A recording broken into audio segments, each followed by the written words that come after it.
Mic check, mic check. Can everyone hear me? Can everyone hear me? We have a few people in chat already, a few people watching. Good, good, good. Excellent, excellent, excellent. I'm sure the controversy today has drawn a few eyes over that normally wouldn't be, but yeah, we're gonna load the music right now. That's way too fucking loud. Let's that's a more appropriate level for music, I think. That was more just to keep you guys occupied till I finished working on my sync. Let's come back into perspective. Oh, we have a super chat coming in. Excellent. No, membership.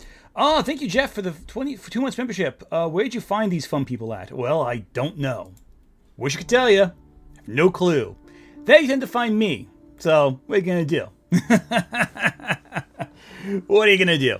I don't choose all this, you kidding? They choose me. Yeah, too loud. Yeah, it's fair, it's fair. Oh my goodness, what a wonderful little day. Day before Christmas Eve, one might say. And to keep you guys entertained the day before all that starts, you know, let it sink in. Let it sink in. Sync comes into your room. That will help it sink in a little bit how annoying the sink is. Dude, I'm not gonna lie. This freaking sink, it's like the bottom is like leaking out it's pain in the ass. What are you gonna do? It just receive over here? Well, that's good for you guys. Well, I would like it to be a more fun stream before Christmas Eve, but unfortunately, what are you gonna do?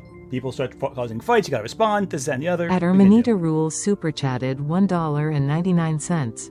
This stream shall be delicious. Oh, it shall be. It'll be exactly what I promised him. At Jeff Pyatt 2K4 super chatted $2 for the therapy fund. Oh, thank you. Thank you. It's necessary. Oh, yeah. At Fuffalicious super chatted $5. Okay. Thought I would be escaping Twitter toxicity by joining Blue Sky. So did I. But this whole debacle has proven me false, haha. Can't wait for this stream. You know, I also wish we could avoid Twitter drama sometimes, but, you know, what are you going to do? That comes over. At the guy 493 super chatted $2 for the therapy. Thank you. I appreciate the therapy bills. Or the diaper bills, one might say. If you want to fund the diaper fund, please send super chats. At Olivia Williams purple fairy super chatted $3.61. You say Attack of the Clones is the worst Star Wars movie, so I got to ask, where the Ewoks movies rank? That's a very good question. I would say both the Ewoks movies are above for me episodes 1 and 2. Not because they're necessarily like high quality films, but there's something so nostalgic and warm about them, you know? There's like a homegrown warmth to them that is not in the other Star Wars films. I would say probably Attack of the Clones has better scenes than the Ewok films, but there's something so warm and nostalgic about the two Ewok films. Yeah, there's two. Caravan of Courage, almost like Caravan of Garbage for a second there, and then there's also what was it? Battle of Endor, I think it is. At Zypher 8677 super chatted $2. Merry Creamies.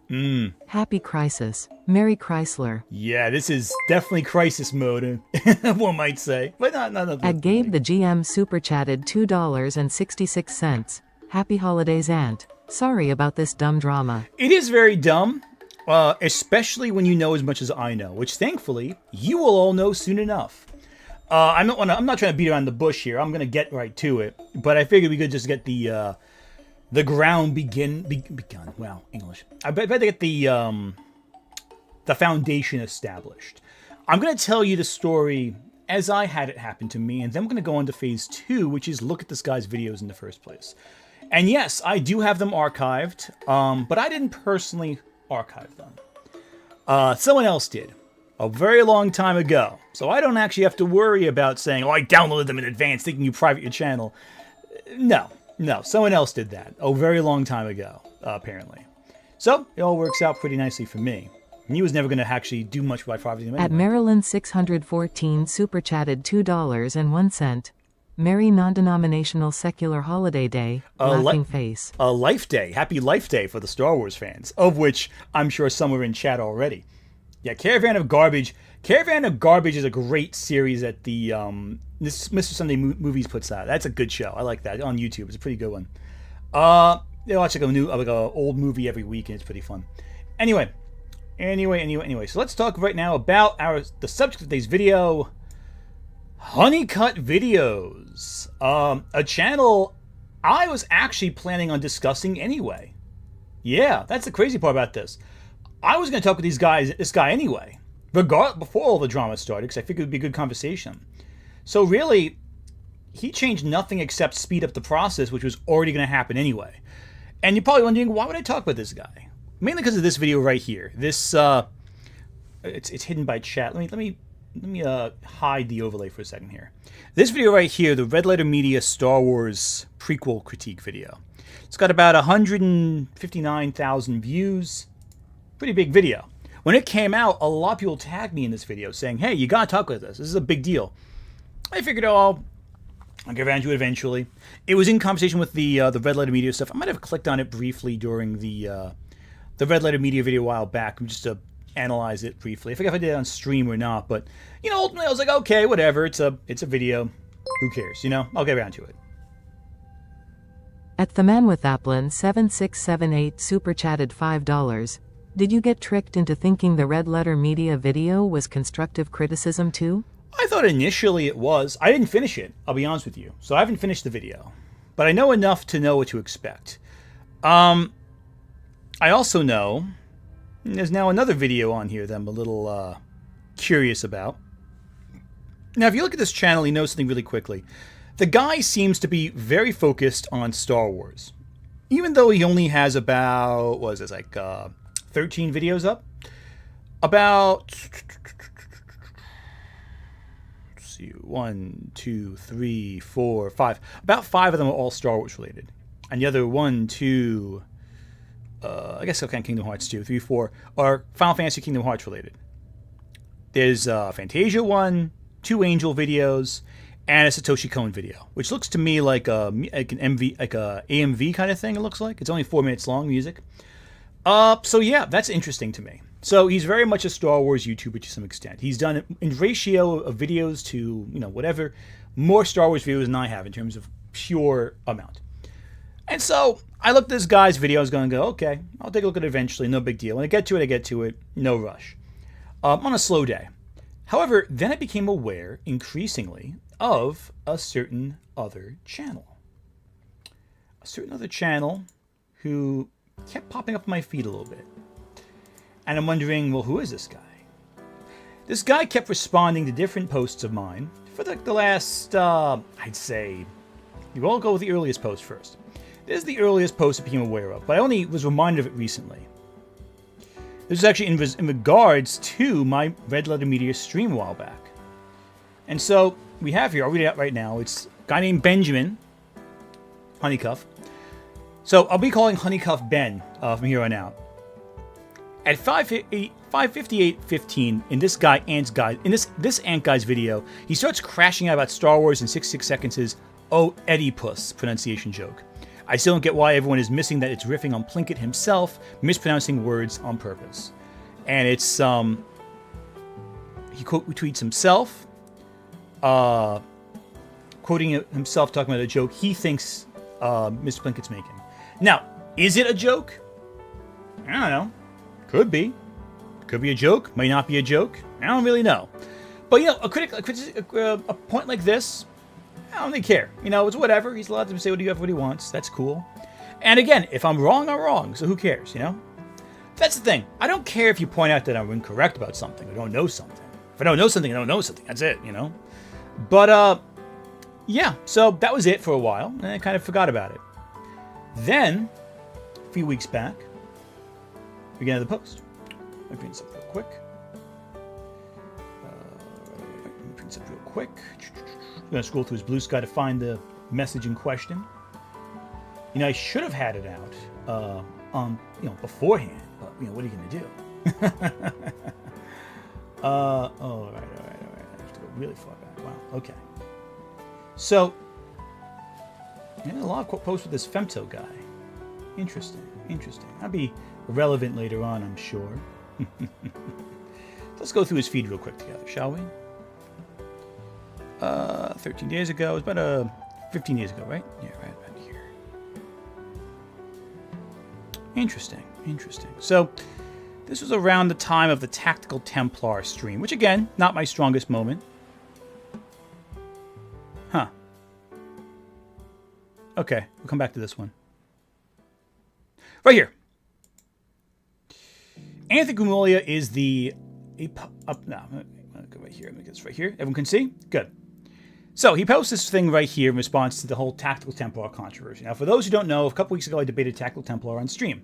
This was pretty much a dumb move because it turns out you really can't debate a guy that foolish, but it was a waste of time. I admit it's a full waste of time. It stinks. Whatever. What are you going to do?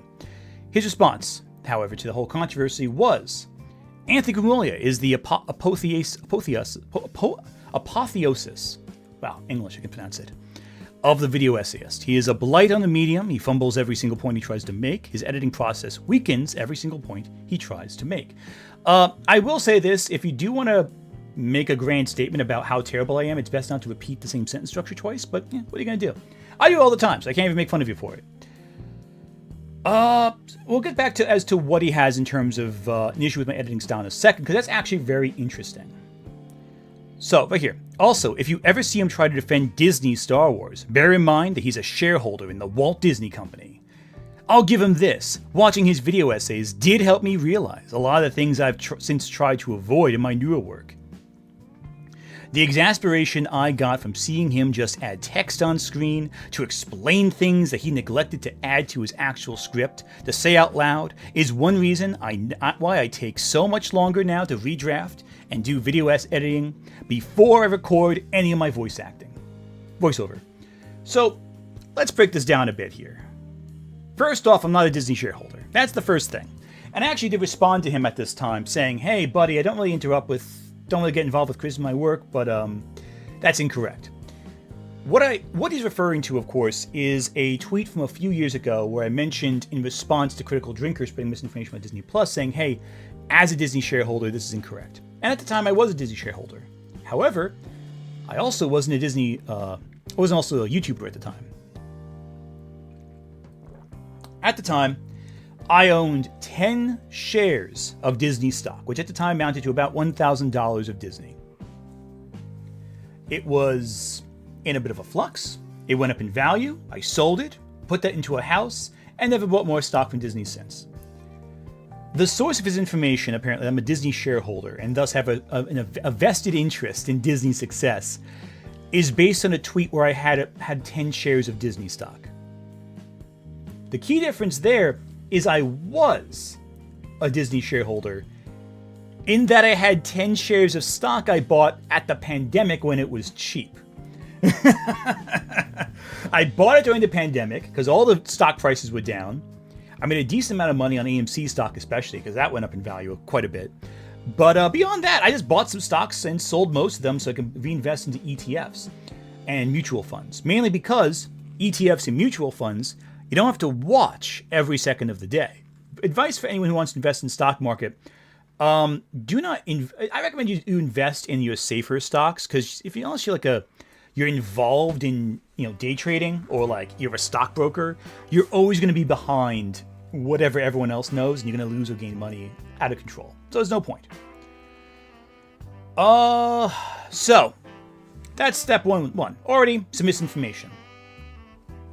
He was inspired by me to make his videos better. Hey, good for you. That's excellent. I'm glad I inspired inspiration there. But it's this point right here that I drew issue with. The rest, I'm like, okay, whatever. Who gives a shit? People are hyperbolic online. What I thought was interesting was this. The exasperation I got from seeing him just add text on screen to explain things he neglected to add in his actual script to say out loud is one reason why I take so much longer now to redraft and do video editing before I record any of my voiceover. This is interesting because I've only done it once. Also, Wave is in chat right now saying it's an editor's note. Yeah, an editor's note. He's upset I have editor's notes. Exactly. And when I have editors who work on my videos, which I do more increasingly now, they will include notes in the video. It's not me writing it. It's the editor having a different contribution. And often, that's beneficial. It's good to get other perspectives involved in your creative process. It allows you to mellow things out, allow you to fill in any blind spots you might have had. Collaborating with editors is great because they know just as much, if not more, than what you're talking about.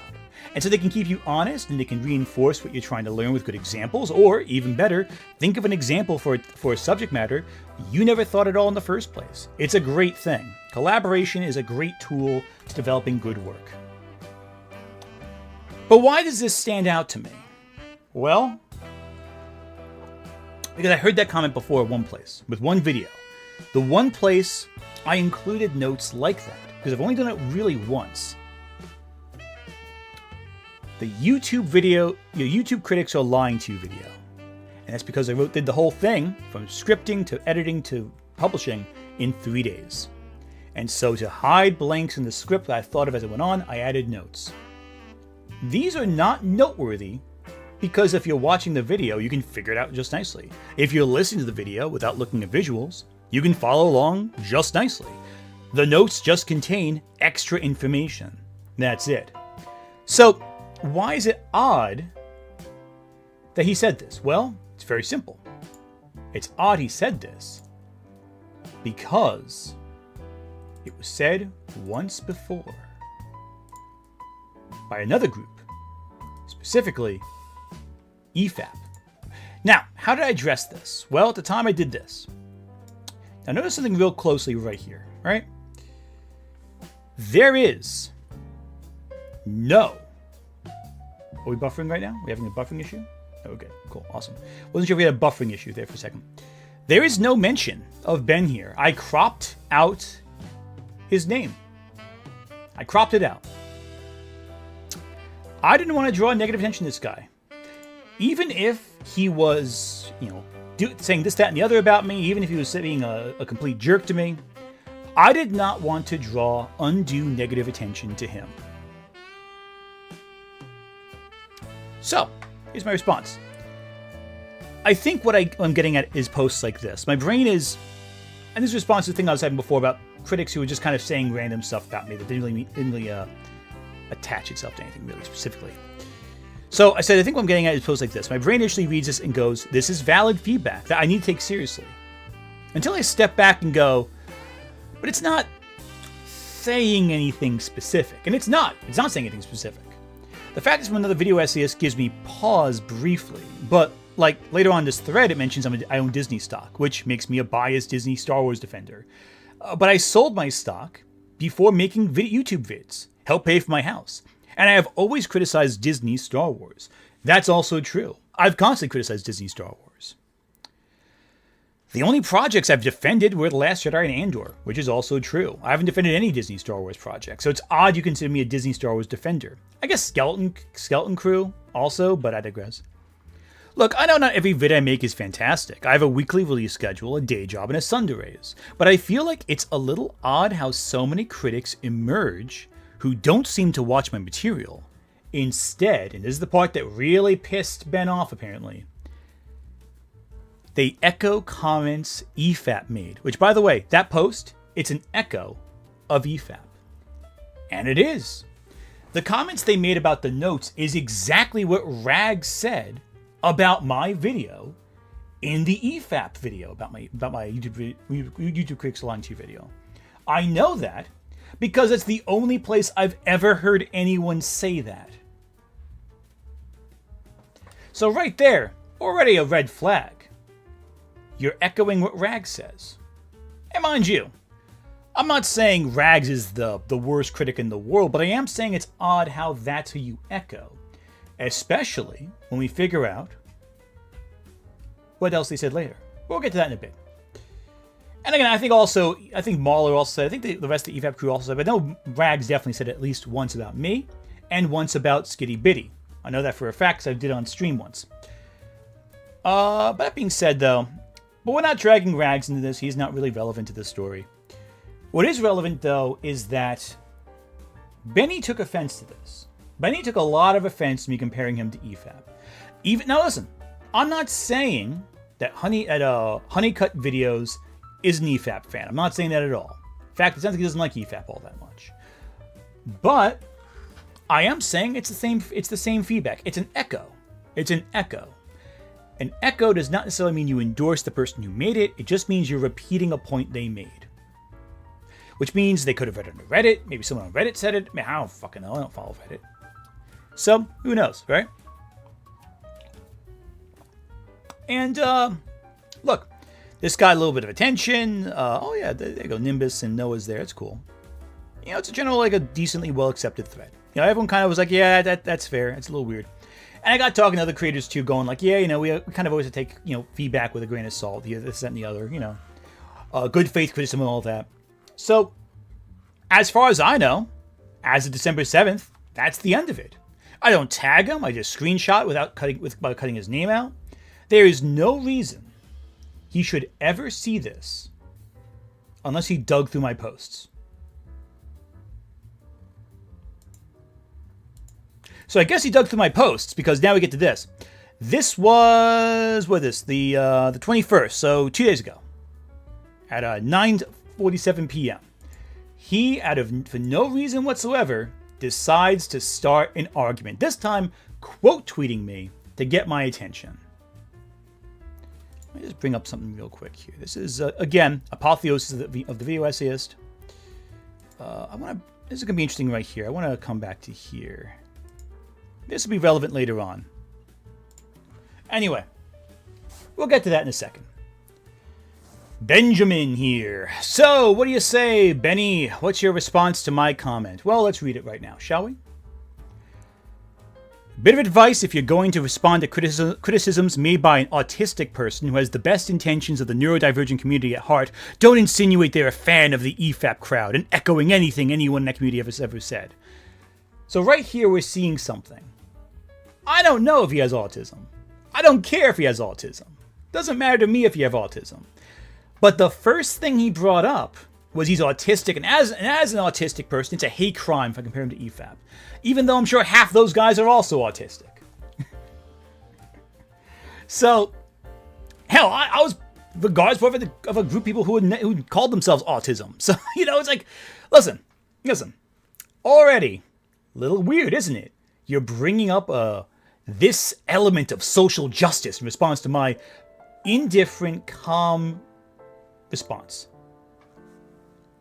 So I never said they're a fan of EFAP. I said they're echoing it.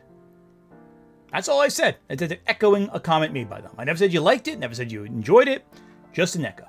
But all of a sudden it's framed as, oh, he's attacking me because I'm autistic and trying to insinuate I associate hate crimes against autistic people. By the way, this right here, someone ever asked me if I'd consider going on EFAP, and no, I don't see that happening. This was about 5 months ago.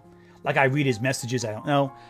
Grace Randolph, the Tism Strikes Back. I don't know what this stream's about. I don't care. I don't watch EFAP. I don't listen to what their highlights are.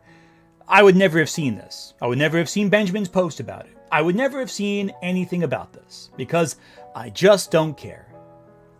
So, pulling this as a trump card against me, I'm like, well, I would never have seen this. Why would I give a shit? But this continues. Ben decides to go on a bit of a kind of post through it. I came to the conclusion that your videos are of consistently poor quality, all on my own. Huffing emoji. This is still just hysterical to me. Like, the guy admitted that his videos' qualities is consistently compromised by the weekly release schedule you impose on yourself. There is no way you're making videos, usually ranging from 30 to 60 minutes in length, and having to be of anywhere close to the quality they have potential for if you're pumping out each one in the course of a week. You are prioritizing the creation of content over the quality of your media output. Why are you even bothered that I think your stuff isn't good? You made your money from them. The function of the video has been completed for your set of priorities. I'm just assessing your stuff through the standards of the quality of the media analysis in the videos. Matters that are of no concern to those who treat this field as nothing more than a business transaction. Making a lot of assumptions there, buddy. Am I right? Oh, man. Okay. All right, let me tell you this right now, all right? Let me just be honest with you. I never said I did it for the money. There are many things I can do for money that are much more profitable than YouTube. So here's the problem with this whole statement. I never cared. I don't care what you think of my videos, dude. If you like them, you don't. You know, offer some constructive criticism. Hey, that's cool. I would love constructive criticism. In fact, I actually tried getting him to give constructive criticism over the course of this discussion. Problem is, what does this have to do with anything? I never said anything about me being a business venture guy. I said I make a video release every week. I want to make videos on a regular basis. That's how I do it. You know? Are they, you know, is the compromise is the quality compromised sometimes because I rush them? Oh, certainly. But that's the deadline I put on myself. Oh, thank you. At Ermanita Rules super chatted $1.99. This guy's clearly butthurt. He is! He's so butthurt! But I want to point out something really important here that's going to be relevant later. He takes the measure to bring up the autism card very early on here. This is a card he and his audience are going to draw a lot, not necessarily with autism, but in general, to make it sound like his enemies aren't just, they disagree, but they're actively malignant. And I know this because he's done it with other people in ways that contradict everything he's saying here. And we'll get to there as we continue. So, you know, look, I don't care about this. So at this point, I told him outright, I'm not in the mood for your bullshit today. I'm just not. I'm not in the mood for it. You see, at this point in time, as I read this, there was the Blackishhh video that came out. For those who don't know, Blackishhh ran his mouth. Oh, hey, Merry Christmas, Tyler. Just so you can chat there. At this point in time, Blackishhh put out one of his videos again and decided to send death threats to everyone, myself included. Could accidentally make better videos. He's not wrong in that. Yeah, you know, I've done it occasionally. In fact, I have delayed videos multiple times in the past to give them more time. In fact, I've delayed the video that I'm going to try getting at this week about a week to get done. Did it with the fantasy racing. Dr. Theo super chatted $5. Playing Arc Raiders while listening to you talk about hilarious people while drinking holiday drinks. Oh, that sounds great. Can't get cozier than this. Nah, that sounds great, Dr. Theo. That sounds amazing. I love that. Hopefully it takes eggnog or... we were talking about this before on the charity stream. By the way, $2,000 raised in charity. That's fantastic. That's all of you guys. All of you guys have a thing for that. If Sebulba was living... yeah, if only Sebulba lived, he would have been able to take a firm stance in the ground against this sort of malarkey. It's a shame he's not alive anymore. Isn't that right, Wave? Anyway, so I told him, listen, I'm on the move for this shit. I'm dealing with other nonsense right now. Listen, I'm tired of this garbage. I'm not doing it right now. And home was a word of caution for him. I don't want to hear about it right now. I'm tired of you guys. So maybe another day I'll take care of it. Ooh, cool. Olivia Williams. Hey, I'm playing Dune Awakening. Hey, that's pretty cool. I want to play Dune Awakening. It sounds fun. So I'm like, listen, dude, I'm on the move for this shit. Pull it another night. I'm tired of this. And shortly after that, mind you, look at the time code right here. 10:56. It's 10:53, right? I want to show you the time code right here. 9:48. 3:03 in the morning. So right here, he made an initial post right here about the videos being of poor quality at 9:48. Then, 3:43 in the morning, he continued the thread. He sat on this thread for 5 hours and got more pissed as it went. And he got more pissed after I told him, hey, buddy, can you please knock it off? It's not a threat. I'm just like, hey, listen, I'm sick of your crap. I don't want to drag this out. Just knock it off. Another night. And so Ben's like, oh, word of caution. I'm curious. But this is at 11:17 p.m. So this is shortly after I made his post. 11:17, about 4 hours before 4 or 5 hours after he went on his long tangent rant. A word of caution. I'm curious. If I persist, what consequences will befall you? And I say, simply put, fair treatment. Simply put, fair treatment. That's what I promised him. I said I'd treat him as fairly as he treated me. And hey, I am. We'll get to that in a second, though. So, from here, let's continue. From here, go that later. 1:36 in the morning. I, for one, will never make cynical assumptions that all criticisms of my creative output are all originating from the same small insular crowd of people. I accept the truth that I'm a subject of criticism, but even more importantly, mockery from plenty of people who don't know each other. He's not mad at all, guys. He's really not mad about this. Okay, this is 9:43 the next morning. By the way, I haven't talked about him since then. This is all self-driven. I asked him, hey, knock it off. Let me just sleep. Maybe I responded to a couple comments in response to this nonsense, but I'm not going out of my way to talk about him.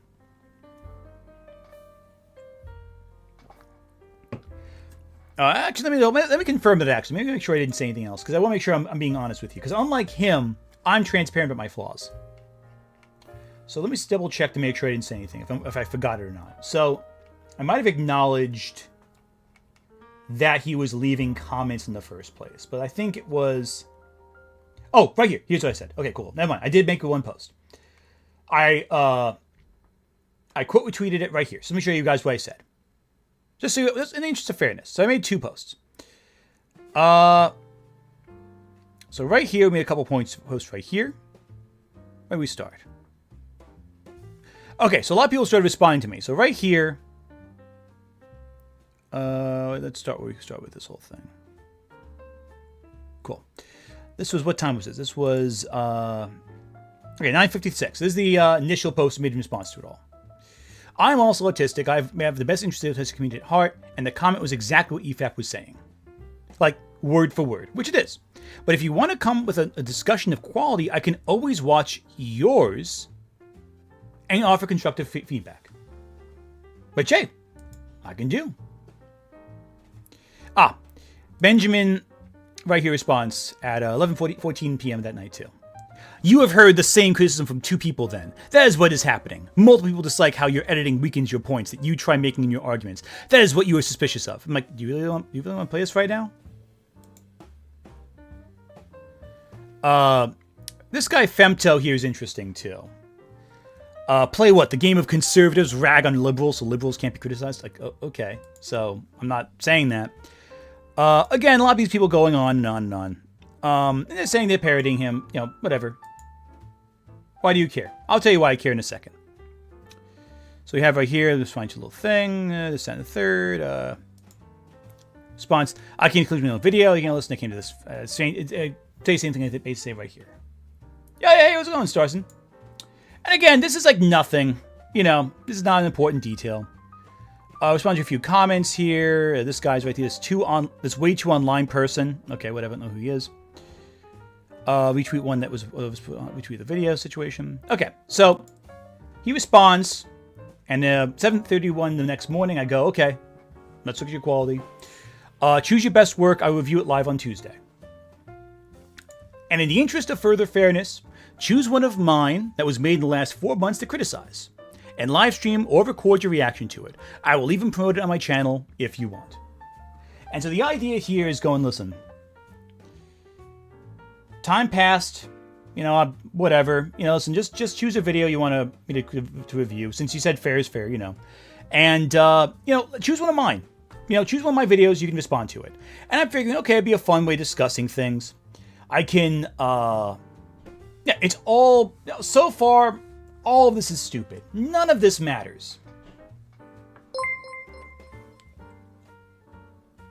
At Scorpion104 super chatted $5, playing Marvel Rivals in the background myself. Got MVP as Rogue even. Hell Hope to yeah. play with you again someday. I gotta play more again. I've been so behind on that. So, right now, at this point in time, like, you know what, listen, I could use the, this Red Letter Media one as a way to discuss fan discussion. I'm thinking, oh, it's a good launching pad for discussion. And, you know, I can make lemonade out of lemons here. I'll give him a chance to criticize me. We have a little back and forth, you know, this, that, and the other. I help promote his channel if he's doing good work, which I'm sure he is, you know. Be an interesting discussion. I've heard this video was good for people who told me that videos are good quality. So, hey, Win-win situation all around. I figured let's take this At into a good Hakatana situation. super chatted $3.32. I've run into Femto before. He basically acts like disliking Zack Snyder or even liking James Gunn makes you a fascist. He is a parody of Snyder fans. That's true, and I think he also hung around with the Comicsgate guys at some point, because that profile picture looks very familiar. And that right there tips me off, okay, these guys might have some reactionary chuds among them, but I digress.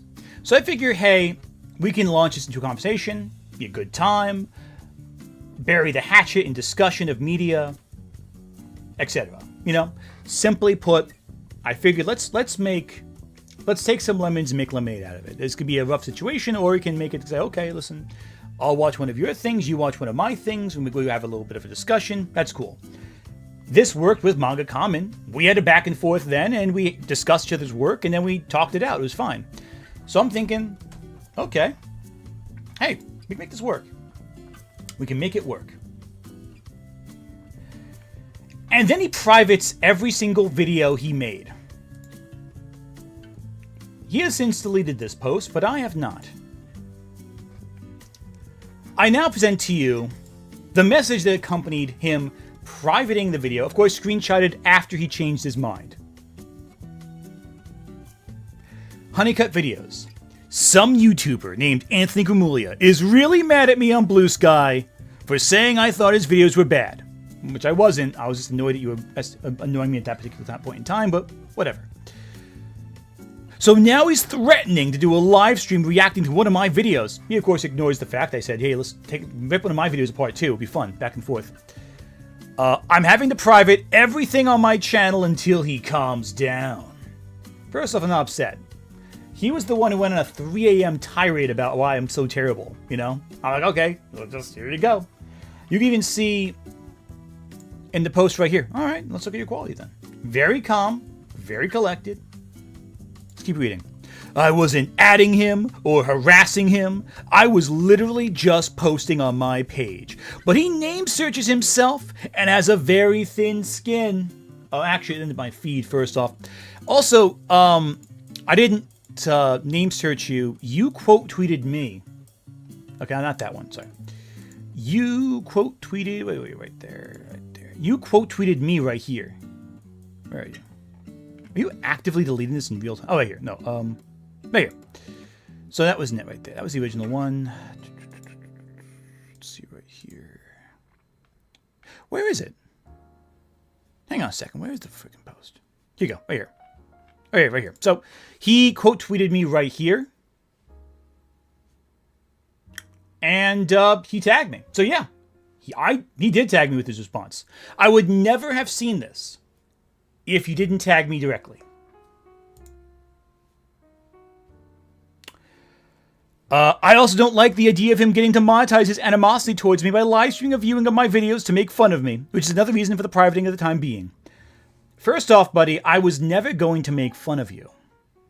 You said directly that you were criticizing my work, and I told you I was going to treat you fairly. I don't see criticism as a bad thing. I see it as a good thing. A way to improve, a way to see where you might be having shortcomings, a way to always get better. Oh, yeah. So, hopefully he'll forget about me and move on to someone else by the end of the week. Well, it's not the end of the week yet, so maybe you still have a chance. And I can make my videos public again. Sorry for letting this drama get in the way of y'all's ability to get any enjoyment you do from my stuff. And then edit several hours later, change my mind. This was yesterday, by the way. And so, my response to this, let me scroll down here. As you can tell, I definitely post through everything. Here you go. Femto was there the whole time. Here you go. I just screen cap go, Jesus Christ, dude, are you seriously so sensitive to criticism you private your entire channel to avoid being criticized mildly? And like, it's ridiculous. This is absolutely ridiculous. Yeah, so it's the dumbest thing I've ever heard. You're going to kill your channel this way. Seriously, the sudden lack of views will demolish your place in the algorithm. And I say right here, Jesus, so you criticized Red Letter Media, Jesse Gender, and myself, but can't handle someone even watching your stuff negatively? Maybe this field isn't for you. Now, we get to the next stage of things. Because notice I mentioned another name here. Red Letter Media, we know he criticized. Me, we know he criticized. Why did I mention Jesse Gender? Well, wait, where is it? Here you go. It's funny you mention that because the same post he made the day he mocked me, initially, was this right here. At user_225_CCC super chatted $1.99. I know most artistic PPL do not act like this. Most don't, no. Most do not. So right here we have this thread right here. This is a thread. The damage the rocket jumps video and others about Star Wars being saved in the edit is borderline incalculable. And this myth compels people to harbor towards series creators. One of the reasons I started making my Star Wars vids. So he's motivated by a desire to correct information. Okay. I largely tried to avoid it, harping on the same drama over and over again. But since the announcement of A New Hope being re-released to theaters in the form of a resembles audience in 1977 has reignited some misconceptions, I figured it couldn't help to clarify a few things.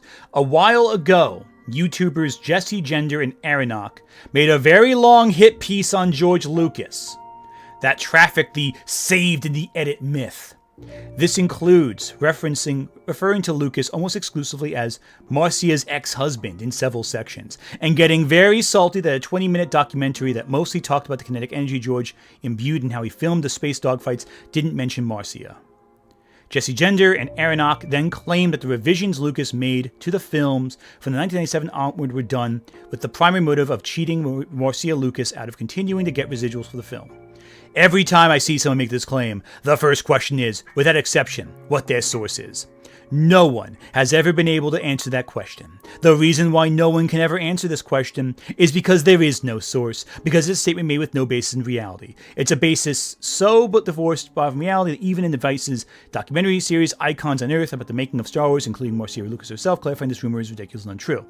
No, and again, he goes on and he goes on and he goes on and he goes on for even longer. This thread sprawling, all about how angry he is at Jesse Gender and Aronach. This was 16 days ago. The video that Jesse Gender and Aronach put out was over a year ago. In fact, I think it was 2 years ago. And you want to know the funniest bit?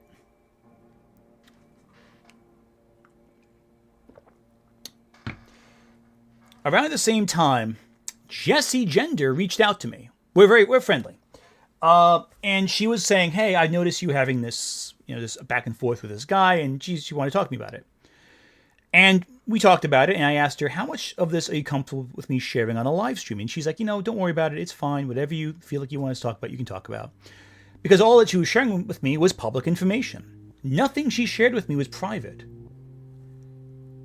And what's so funny is, everything she described then happened on my feed. Every single thing Jesse told me was going to happen hours before it happened in just about the same sequence of events. Isn't that fucking weird? What did she say was going to happen? A mass harassment campaign set by the same people responding in Benjamin's threads and all that, trying to frame you as an immoral person, to make it an ethical issue as opposed to just a factual one. Because both her and Aronach experienced something similar to themselves, except something very key and different occurred. That's going to be... Oh, hello? Oh, Mrs. Vengeance, thank you for being around for 9 months, and thank you for the wave. I appreciate that. Now, let's dive into a few things, shall we? Since he decided to post the clips himself, let's look at some of them. She was just as important in the story about making these films, but she was just as important, arguably more so. And she's not the only one. I think it's sad that Marcia's ex-husband's act of rewriting history has cut her and many other artists out of receiving the acclaim for their work. There were 2 or 3 key innovations. One, motion, incredibly dynamic. You know, George is an editor, he thinks in cuts, and that film took the stunning kind of sense of detail and the starkness of space that you saw in 2001 and just kicked it into high gear, just turbocharged it, where everything was moving and crossing, and there was huge scale and tremendous depth to the shots. He said, I am going to put this together in a way that you've never seen it. And it did. It just, that's why it blew people's minds. So we have here a 50-second clip in response to a 20-second section of a video that's 5 hours long. That's what Benjamin is complaining about. This section, by the way, was later cut out by Jesse and Aronach because they were like, hey, this isn't accurate. You're right. We can't find a source for it. Let's not include possibly misleading information. In fact, here... Oh, super chat coming in. At Mantis1515 super chatted $2.66. Jesse Gender is awesome. Yes. One of the best doing it. Agreed. Jessie Gender is fantastic. She is one of the nicest people I've ever encountered on YouTube. Absolutely lovely human being. I have nothing but kind things to say about Jessie Gender. Now, what I'm showing you right now, first is the thumbnail of the where are we? Right now, the thumbnail of the video in question, right here. The decaying monomyth of Star Wars, right here. About 2 years old. So, mind you, 16 days ago, he's ranting about a 2-year-old video that he already acknowledged in a video he put out 1 year ago. This would be as deranged as if I were complaining actively, if I wrote like a 30-post thread about Lily Orchard's Pokemon video. Just rambling about 40 seconds from the video. Just for 45 pages. 45 posts, 30 posts, whatever. The video is almost 6 hours in length. It's 5 hours and 47 minutes long. And he's complaining... Where are we? I keep being lost. He's complaining about 50 seconds of it. And wasn't boldly re-engaging with his... But it also cut them out of the royalties. Now, you see, if you re-edit a film enough, if you change enough scenes, if you alter it significantly, it is considered a separate release. He was driven to push the monomyth about himself by greed, a desire for greater profits, and a fear of losing more money after the divorce. Hopefully it'll work.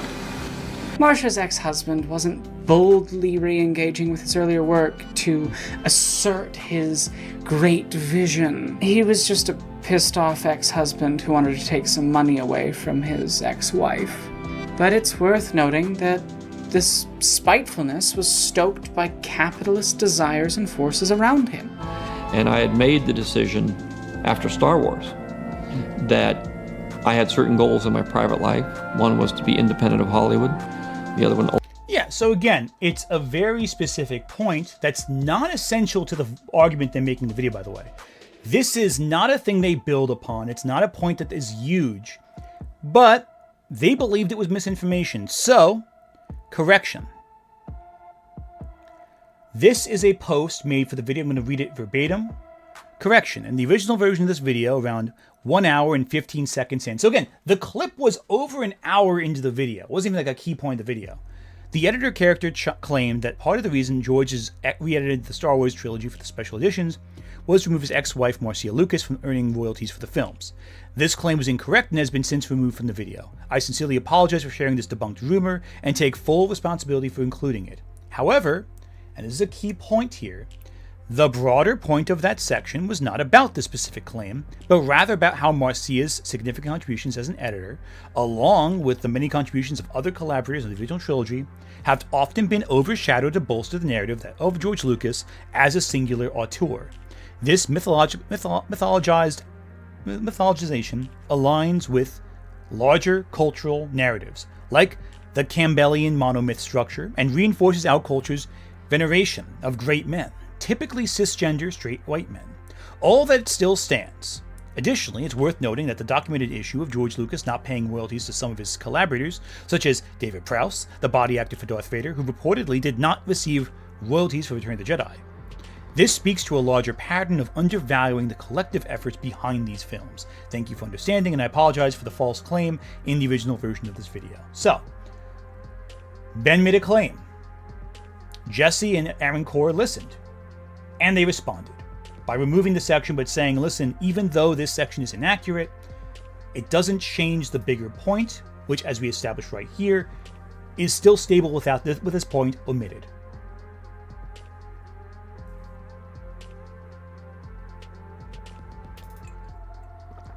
It was not it was not slander, it was not anything but a mistake.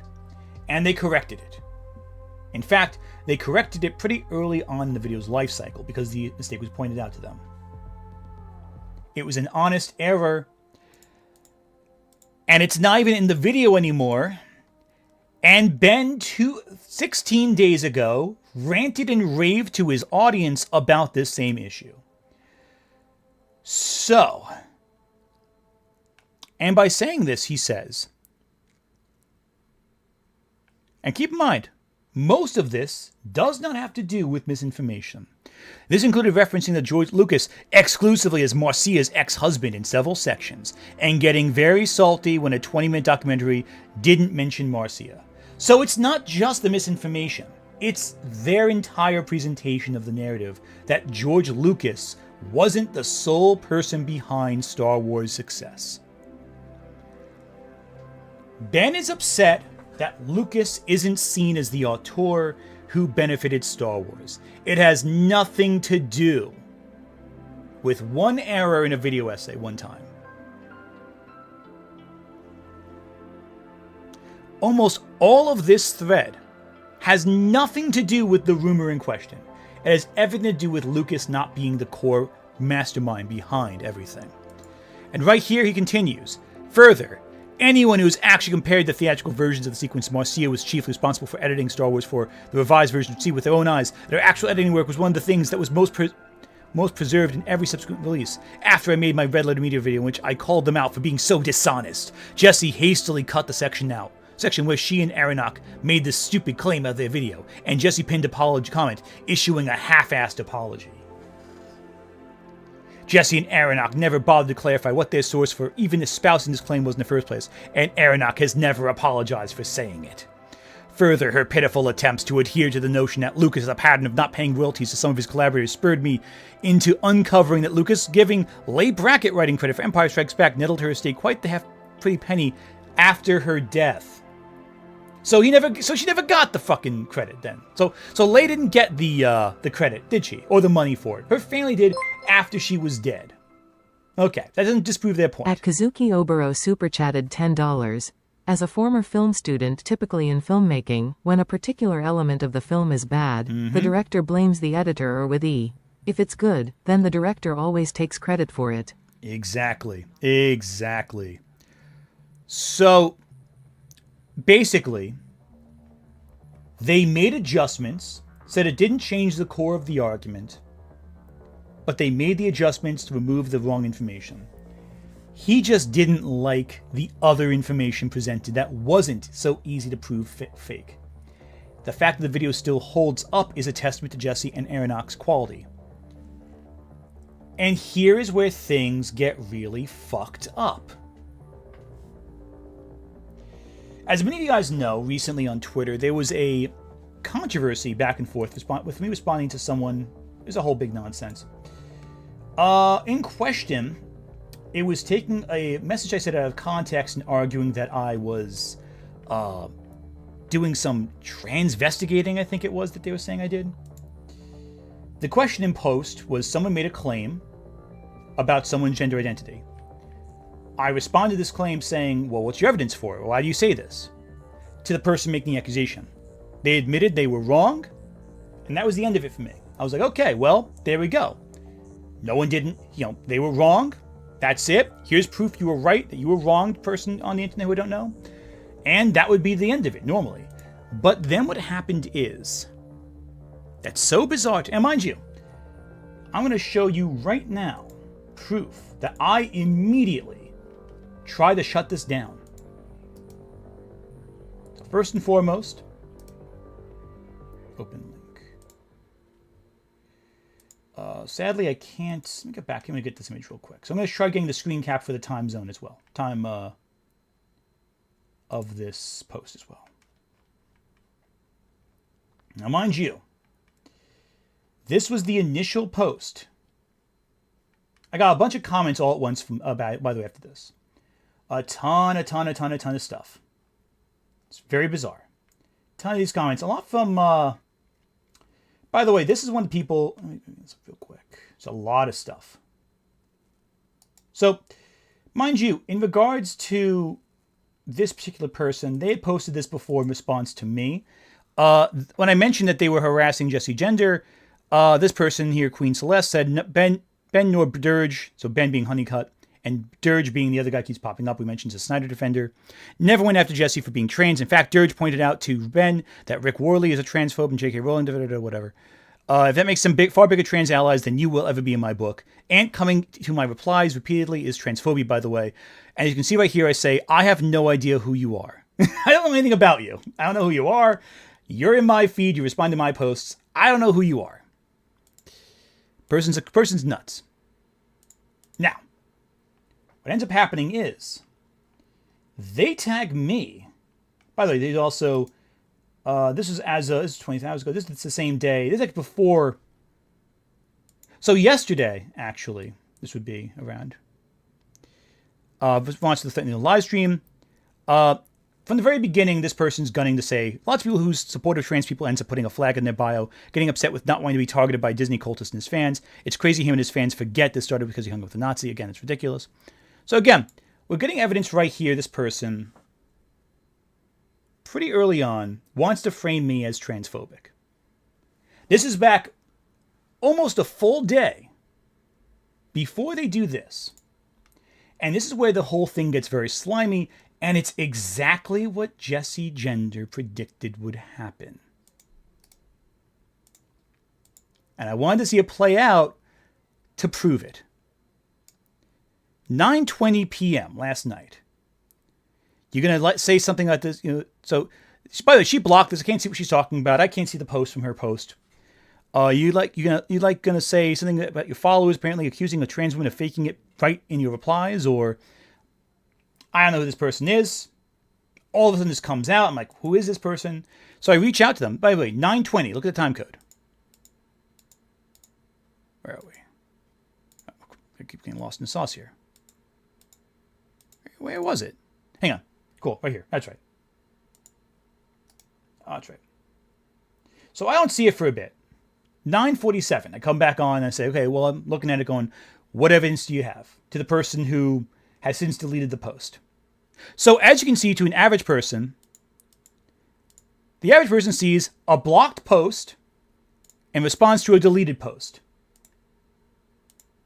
This is what everyone sees, and it's actually isolated from everyone else's viewpoint.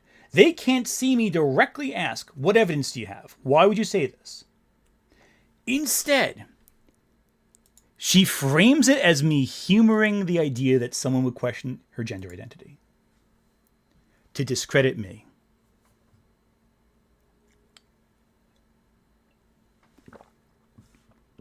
And then, instead of actually posting the interaction, and by the way, she's tagged in my response. It's attached to her. She can see my response. Rather than respond by showing all the information to her audience, she instead does something different. Instead, she posts this to her feed, and Ben retweets it. I'm going to show you what it is. Instead of showing what I just showed you, she shows this. A post from a totally different thread with the same person who made the accusation. Around 6:43, of course, so again, after the initial post. But I have no idea who this guy is. Only person I feel bad for is Ant. who has to consistently keep dealing with people like HoneyCutt videos, Dirge, and Celeste. God knows I can handle it so expertly, and I experience people who aggressively want to target. That's it. I don't really know who this guy is. He's a blank face account, to my opinion. I don't know who this person is.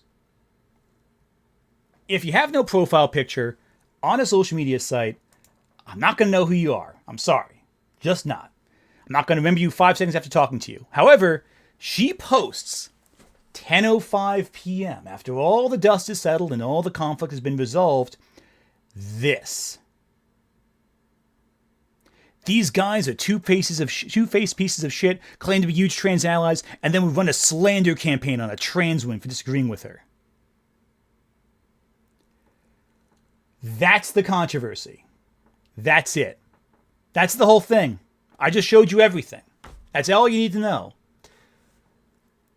I did it. They said someone was misbehaving in chat. I responded. I got to the bottom of it. Got you answers. Made sure you were safe. Made sure everyone was safe. And she tried spinning it into an attack on her identity.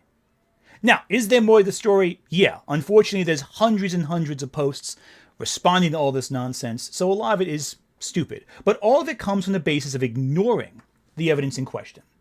And I decided to repost it to a few people, this original post, see how they responded. Here is me reposting in response to this account directly that, hey, you're missing a few posts. Because mind you, as you see right here, of course, it's always hidden away. Oh, here you go. As you can see hidden here, there are 5 requotes, right? What evidence do you have? 5 requotes. I decided to post it to Queen Celeste, and as you can see, open image.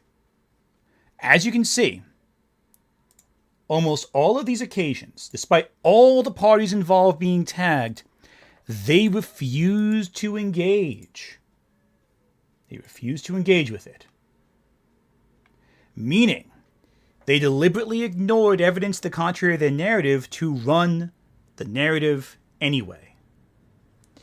Some people who read it were like, oh my God, I feel duped. I was tricked into believing this was, I'll show you exactly what I'm talking about. So it's one post right here.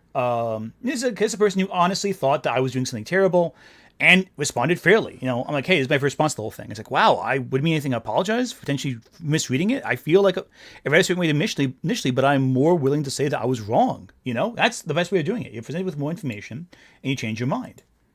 However, what's interesting is, this is what happened when I posted to the person making the accusation. I was blocked. Isn't that strange? I say that I didn't do the thing you're accusing me of, and you block me on social media. Huh. And all these people responding were tagged in these initial posts. They ignored it. And it's very funny that these people wanted to talk about, trans rights and, talk about how much of a transphobe I was when, it's almost like I've been sitting on something that I should just show you guys, isn't it? You think it's time I showed you what I've been holding on to this entire time? You guys ready? Chat. Type 1 in chat if you want to see the big thing I was waiting to show everyone until stream. The big thing that explodes this entire case and shows what a slimy piece of crap these people are. You all ready for this? Good. Chat's excited. It can never be said I don't know how to put on a show. Here you go. Here's the proof that everything this person has said up until this point is entirely, absolutely, irrevocably garbage. Here we have Ben on Blue Sky back in December 2024. Aronach. This is her post. Their post. I have to go get medication refills today. If you enjoy my art and feel like supporting my continued existing. Context, I don't know. But I don't think Ben is tagged. There's certainly not. HoneyCutt videos isn't here. It's not relevant to HoneyCutt videos. HoneyCutt videos response. I'll support your continued existence if you can provide a source for your claim that George Lucas re-edited Star Wars, specifically that cheat Marcia Lucas out of residuals. This guy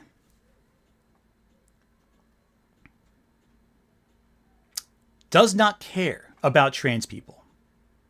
This is a person who engaged directly in overt transphobia, who pulled the how dare you be bigoted towards me because I'm autistic and that's not right for you to make an accusation. He's the guy whose fan base called me transphobic for trying to support a trans person. And the piece of shit mocks a person for struggling medically, denying her gender identity. Oh, and by the way, it gets so much fucking worse. Now, this next part I cannot verify myself. But Jesse told me this directly and told me that Aaron Core believed this. What I'm about to tell you is not a fact. It is an allegation. Jesse does not believe this. Let me phrase this. Jesse and I both are not saying this is a fact, but we're saying this is someone else's accusation. And I have permission to give this accusation to you. Aronach believes that Ben pitch shifted her voice down to make it sound deeper in his video about her. The allegation is that HoneyCutt videos pitch shifted her voice down to make it sound more masculine. And he dares call me a bigot. And he dares lead a campaign calling other people transphobic. I'm someone who was on one of the front pages of Reddit because I refused to compromise when June the video on Lily Orchard came out, and he darkened the photos of her face because I thought it made her look. It was emphasizing features that were unflattering. I felt it was unintentionally transphobic, but was still leaning into transphobic ideas. I am someone who has always consistently argued against any of that kind of disgusting behavior. And he's lecturing me about this. Hakatana super chatted $3.32. Christ, he's the dictionary definition of a treadlewright. Mm-hmm. All this over an old man who made a space wizard movie. All this over fucking Star Wars, exactly. At user_225_CCC super chatted $1.99. Pav. Ant is telling you drama stories post-coitus. Indeed. Now, I want you to emphasize the part about the voice pitching. That is an allegation of Aronach's. Today, we are going to find out if that's true, live on stream. And that is why we're going to react to his video, to find proof of this. Because I myself have not looked for proof of this. I have taken Aronach at her word. It could be simply that she perceives it that way because she personally is upset. So we're going to find out.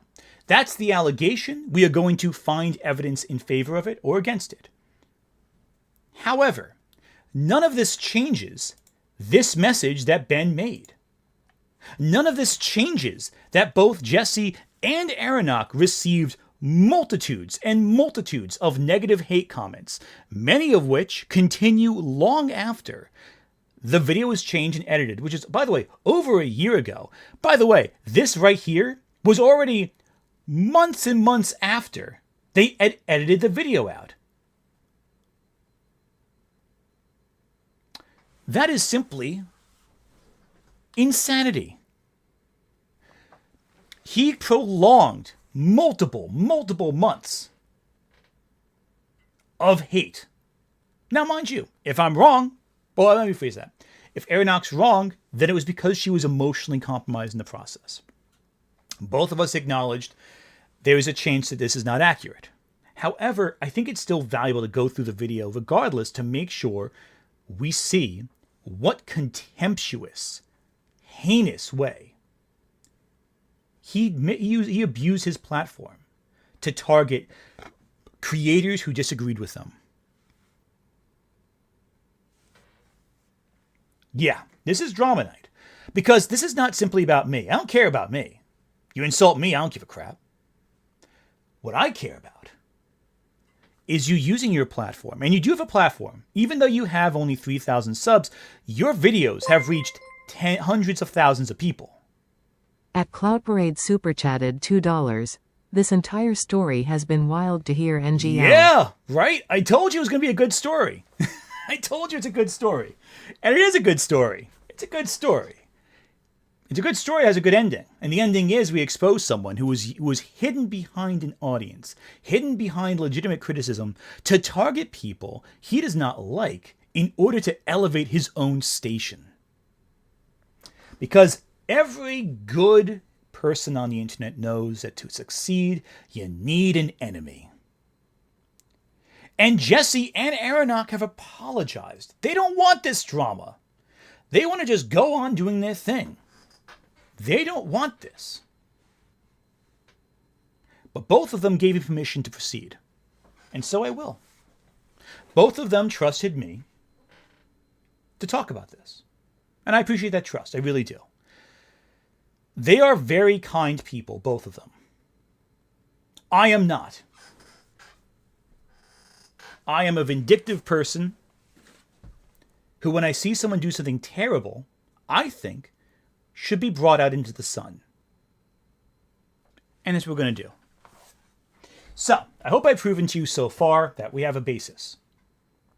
This account regularly targets bigger creators they feel safe criticizing. The moment they feel unsafe, they pull cry-bully tactics like privating their entire video catalog. Oh, and I forgot one thing too. I forgot one key thing. At Lucky_Dagger Super Chatted $5. I get the feeling Ben's income is primarily from rage bait topics. Guess Probably. we'll see if I'm right. We'll find out for sure. But, I'm forgetting something very important here. There was so many comments I received I put aside just as the petty bitch I am. Let's get some of these out, shall we? I told them in the moment it's going to age poorly, but they didn't listen, so what are you going to do? Oh, and by the way, there's a few other things, too, I want to bring up as well that are pretty important. We'll get to that in a second. So right here we have... we have here the person in question. Oh, what's Super Chat coming up?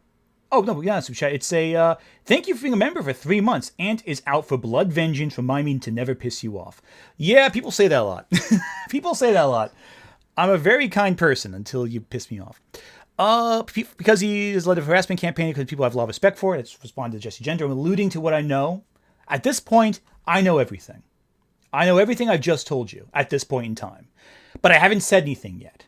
Because I know all this is public information. None of this was private. None of this was a secret. It was right in front of everyone's face. I am only discussing what Ben put out there himself for the public to see. I was putting it in one place for you. Criticizing a YouTuber whenever people agree with the criticism is not a harassment campaign. No, but going on for about a year straight about how terrible they are is. No surprise you respect a dishonest dipshit like Jesse Gender, according to Femto Pelagis, or whatever you say his name is. So, Femto here is totally in line with screenshots like this. He's totally fine with refusing to support someone's identity because you want to withhold because you're upset they made a claim you didn't like, they edited out their video. Femto's okay with this. He's all right with this. You look at it. You look at Ben's feed. It's all with Femto. So here we go. Queen Celeste goes, I think she's an idiot too. Respectfully, stop making every disagreement about our transness. It's weird as fuck seeing you all try to turn this into a trans thing, and ignoring that plenty of us agree with Dirge and are his friends as they are trans people that disagree and hate him. Okay, so you're friends with him. This is where she admits. This is where Queen Celeste admits she is friends with Dirge, and she is friends with Ben here. Ben who respects trans people. Trans ally. Trans ally Benjamin. The biggest ally we can find. I can't think of a better ally.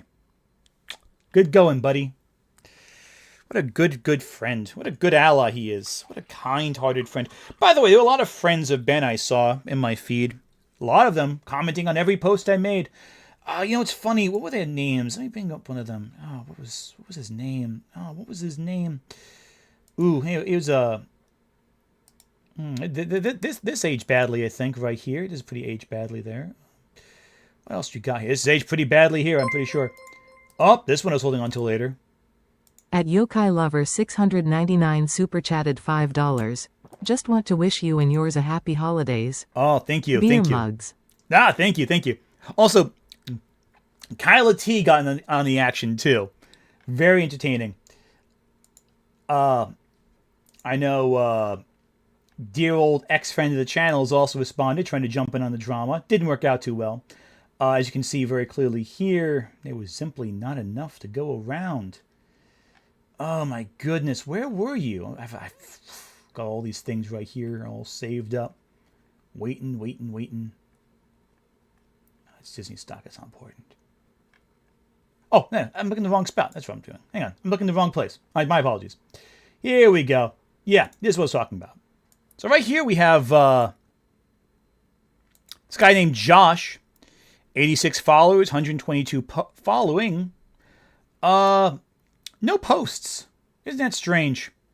His first post is responding to me. He's responding to me all day, actually. Josh, I'm sorry. Joel Howland, I'm sorry. Good old Joel was responding to every single thing I was making. Talking about how bad I was. Strange he has no accounts of any posts. Huh. Pretty strange.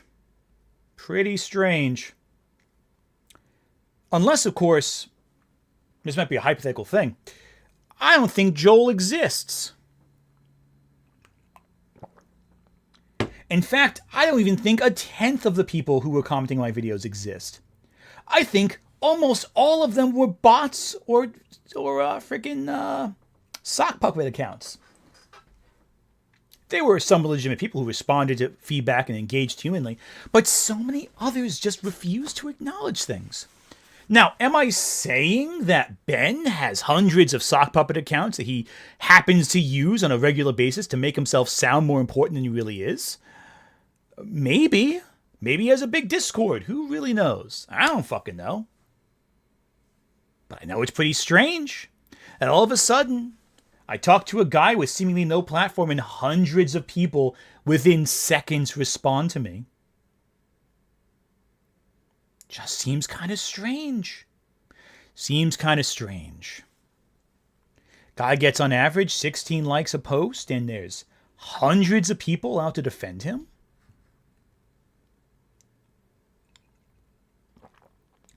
No. I'm not saying they're bots or alternate accounts, but I'm saying it's really strange how so many different voices who don't post at the same time, post one at a time in sequences, seem to keep emerging on my post. I don't know. Mystery, right?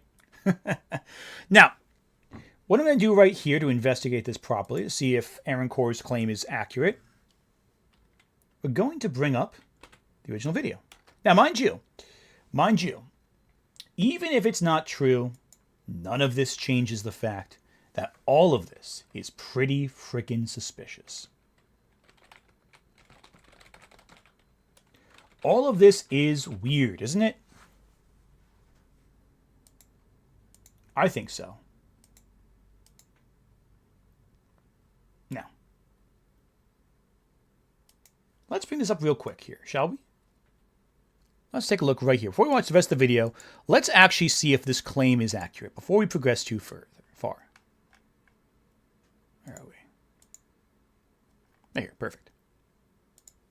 Is what you see them as. I lied to you by making a singular vision. By re-editing, it transfers possession. We'll come back to that later. More interestingly to me. Oh yeah, here we go. Let go a little bit back here a little bit. So, again, let's listen to this voice. Jesse's pretty cool.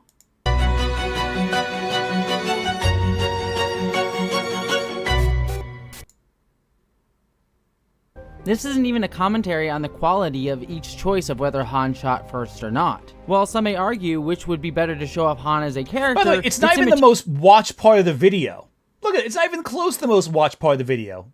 It's the craziest part about this. The video is more widely watched long after the hour 15-minute mark. Also, watch this whole video, it's fantastic. It's a good time. Work is not to call Lucas a raging racist or sexist purposefully trying to do harm, but uncover the implicit biases that he did not recognize. Get more Aaron Coy's voice. People read the man as a straight, horny man. Good for you, Aloes.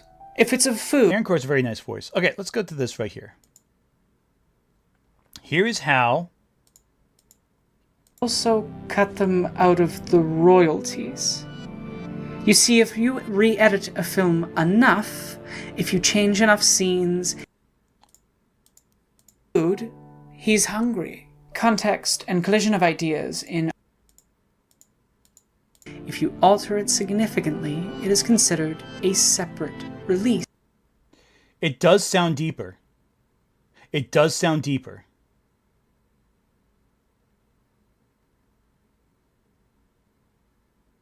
Oh, hey, Aronok.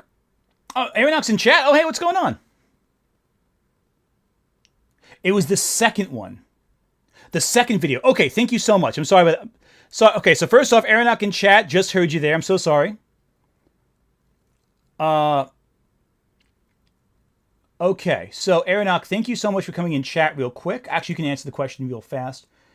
It's way better to get an actual person who knows what they're talking about in this situation. At Kyla T super chatted $4.99. Hanging with my boo tonight, but get the ass man. Oh no, nice. So Aronok, thank you. First off, thank you so much for listening. First off, you have a fantastic talent. I wanted to compliment you right there. So Aronok, I'm not sure if you know this or not. This was 16 days ago.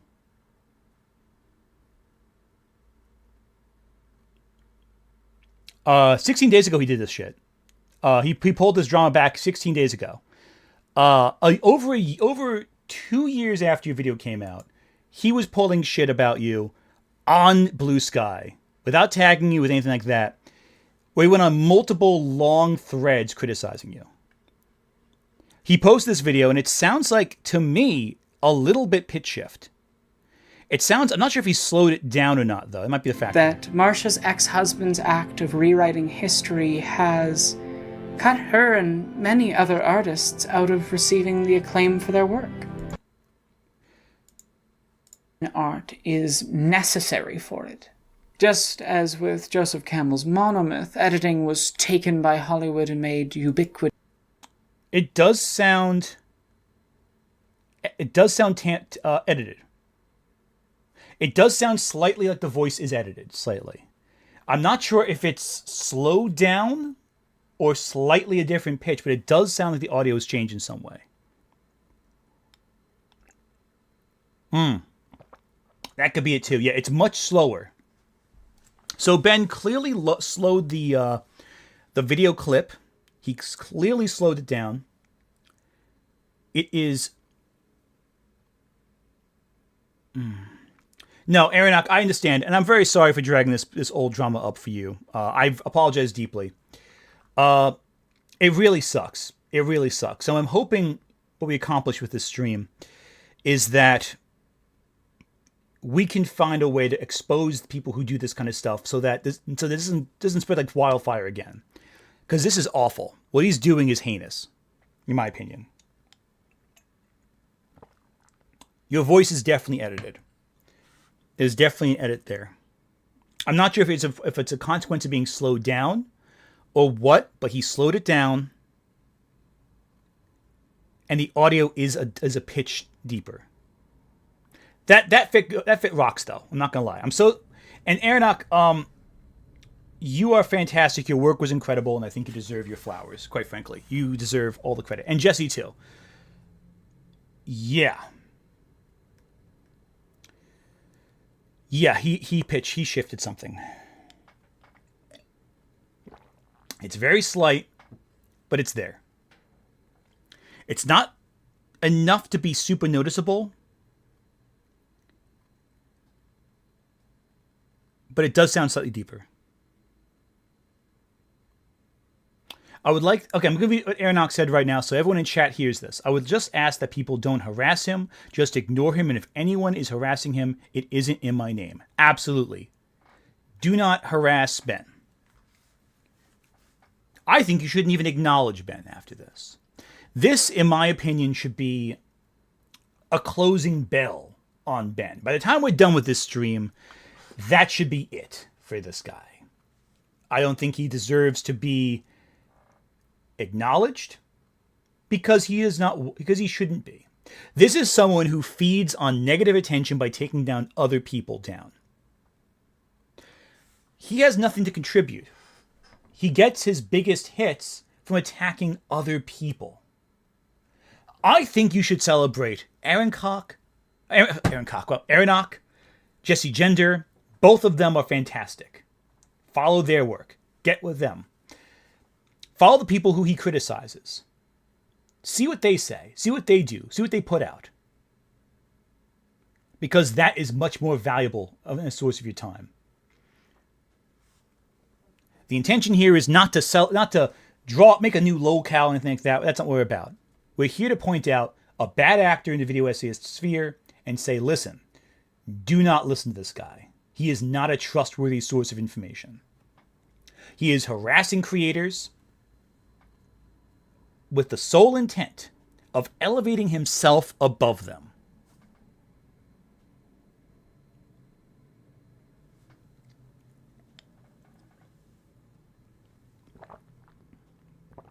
Anyway, who's being transphobic? Who in chat's being transphobic? What's going on here? Yeah, Master Kaiju. Jesse and Aronok's video is so fucking good. I showed it to all my Anthro history major friends, and now they all no longer use Campbell as a reference / motif. 100% agree with that. Yeah, the video is fantastic. Watch it. It's a great video. Can these people totally falling into EFAP eventually? Yeah, I agree. What was the well, I don't know what was being transphobic. I understand. I think I missed that part. Yeah, I didn't see it. I'm sorry. I missed whatever transphobic thing happened in chat. I missed. I'm so sorry. Yeah, no. So what we're gonna do now is we're gonna do the final leg of this. I only think I need to show everything I learned because not all of it's relevant. We've established that he did doctor audio that did slightly shift the pitch down for Aronok. We established that he is transphobic, despite his crew claiming others are transphobic. He launches mass harassment campaigns of an ethical nature against other people. This is not a Lily Orchard. This is not someone like that. This is not just a robot. This is just an asshole. He's just an asshole. That's all he is. And so we're going to treat him as one. I told him from the start I would be fair. I have not done anything more than he has done to other people already. In fact, I've done much less. And so now let's take a look at his video so no one ever has to actually know what he has to say ever again. Are you that the critics are not going to like this new movie? Oh, I'm not worried at all. They haven't liked any of them, really. And they especially haven't liked the last two. So. Well, exactly. How does he know it doesn't help his point? Because he doesn't think anyone's going to look it all up.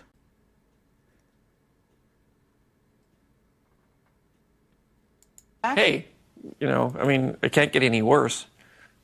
Yeah, but come on. I mean, when they go after your writing, your directing, it has to hurt. Oh, it always hurts. It has to hurt. It hurts a great deal. But part of making movies is you get attacked, and sometimes in very personal ways. How ironic.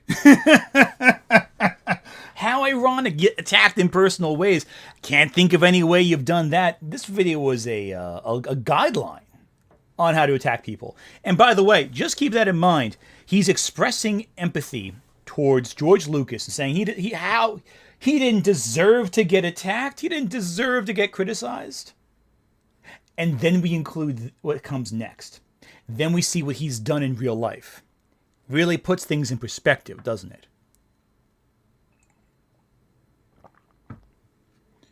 Oh, by the way, I should mention this too. In preparation for this video, he decided to list all the ways his video has bad information in it. So this was today. In preparation of my video, he decided to list all his criticisms of his own video. I guess to preemptively cut me off at the pass, because he assumed what I was going to do was just point out, oh, actually, you phrase it like this, but not the other way, which I wasn't going to do. No. What I instead did was approach your ethics. And guess what he does? Guess who's not mentioned in this entire thread? An apology for something important. At no point does he apologize to either Jesse Gender or Aronach. I went through the whole thing and looked. I did a control search to see if I missed it. Instead, he says this. I should have gone through the snippets quicker and maybe even categorized them by department or by common theme that they're saying about Lucas. This makes it a little bizarre when I give Jesse Gender such a comparatively thorough introduction during the section where I disapprove her and Aronach's disinformation about Lucas. He is still continuing to this very fucking day to criticize both Jesse Gender and Aronach. Within hours ago, that's the shit he pulled. Oh, going up early. Thanks for all the fun times, though. Thank you so much. No, the Marathon Plan. Thank you so much. Hopefully, have a good rest of the night. And you know, if you want to watch the VOD, you are more than welcome to. Always, always, always. Yeah, this is basically I've gone too far in a few places. Yeah, nothing substantial. It's just useless. All of this is useless. This is just him saying, I could have phrased my lines better, actually. It's not an apology for anything. It's like, I could have made it better, actually. I'm so talented, I could have done better. Do I sleep? No, I don't. I have a kid now. I can't sleep. You kidding? When do you think I make my videos? I'm half asleep when I do that. Why do you think I drink so much caffeinated tea all the time? Because I don't sleep. All right. Let's take a look at this. This video is good. Watch this video right here. It's a great video. Don't watch this one. Over the past decade or so, I've observed a change in the Star Wars fandom's attitude toward the prequel trilogy. The so-called fandom menace that dominated the discourse about the films has been made to give way to the more positive appraisals by newer generations. No, the fandom menace is not gone away, actually. The fandom menace is an attack on the sequels. The fandom menace is a literal group that has attacked sequel audiences. That's what the fandom menace is about. That's Star Wars theory. That's like the nerdrotic types. That's not at all. What? The fan? Okay, you know, I'm not. My experience with grifters aside, that's just bad. Okay. Generations who grew up with the films and always liked them, and are now old enough to make their own online presence and videos about what they saw in the films, alongside older fans who have reevaluated them after seeing what the Star Wars film series became without the leadership of George Lucas. No, I'm sorry. The prequels are still terrible. I don't care like what anyone says. They're bad. So far, this cultural shift has been a gradual process because for a full decade following the release of Revenge of the Sith, the popular consensus was that what was wrong with the films was pretty much everything. The flaws of the Star Wars prequel trilogy were, and still are, believed by many to be so great in number that the films ostensibly fail on every level of filmmaking. So this is how liberty dies. With thunderous applause. And from what I've observed, the echoes of the voices that make such accusations remain present even through the more recent reevaluations, taking the form of backhanded compliments like, well, the dialogue may have been atrocious, but the world building was great, or... Listen, here's the thing. Is this a watchable video essay? Yeah, there's some things I would recommend you change. For example, the audio in the audio and the dialogue is mixed awkwardly. I would recommend, that's not a big deal. You can easily fix that. And it's still listenable. But here's the problem with all this so far. Your argument ultimately is that people were coming around on the prequels, and some still don't love it. And you're blaming one review set for that? He realizes that prequel hate predates the Plinkett reviews. The Plinkett reviews aren't or just like responding to that. You know, the hate that was already there. At the Waverner super chatted $2. For me, it was Tuesday, a failure of filmmaking. Exactly. That's what all it is. It's just not a good movie. I don't know. I mean, I love that too. It's like, for me, it is a Tuesday for us. Oh my goodness. No. Anyway. George Lucas may have had some wacky ideas, but at least he had a vision. Stuff like that. The problem I have with this is not that I'm displeased that people are coming around on the films. The reason I raise my eyebrow at these kind of attitudes I see toward the films is because of the history of how these criticisms, and others like them, have been expressed. Tracing back through the history of the... So you're just going to attack Chris Stuckman out of nowhere? Like, what? Like, that's the thing also. This is a video at Red Letter Media, right? And you attack Chris Stuckman for not liking the prequels? Like, Chris Stuckman has gone out of his way to talk about, like, how, you know, his perspective has shifted over time. You know, whatever. That's the thing, too. It's like, I don't know. Okay. Prequel backlash. Nearly all of them come from the mind of one crotchety old man who's obsessed with pizza rolls. No, though. No, it doesn't. The prequel hate predates Plinkett. Plinkett didn't create... Buddy, all of the things that Plinkett was talking about were already in the conversation long before the Plinkett reviews came out. Like, listen, I want a pizza roll too, but that's not all relevant to the whole discussion here. Did the Plinkett reviews really bring a revolution to the video essay format? Oh yeah, no. It showed that very long videos about movies were a viable option on YouTube. Undeniably, a lot of what we do ourselves would not have happened in the same form without Plinkett. To some extent, Red Letter Media is a big pioneer in that industry, in this industry. But like the thing is, the Plinkett reviews didn't create these comments. They were already in motion long before all of this. Yeah, Hello Greedo came out before the Red Letter Media. Yeah, these aren't new. This puts a lot of weight on specific critics and acts like they created the terms we're using now, which simply isn't true. So again, it's one of those things where it's a common issue a lot of video essayists have, where they oversimplify the narrative of history to focus on key elements of certain pinpoints. And that happens sometimes. The Plinkett reviews were big, but they were not the creation of these criticisms. They were simply a place all of them were collected in a funny package that were easily accessible. That's all.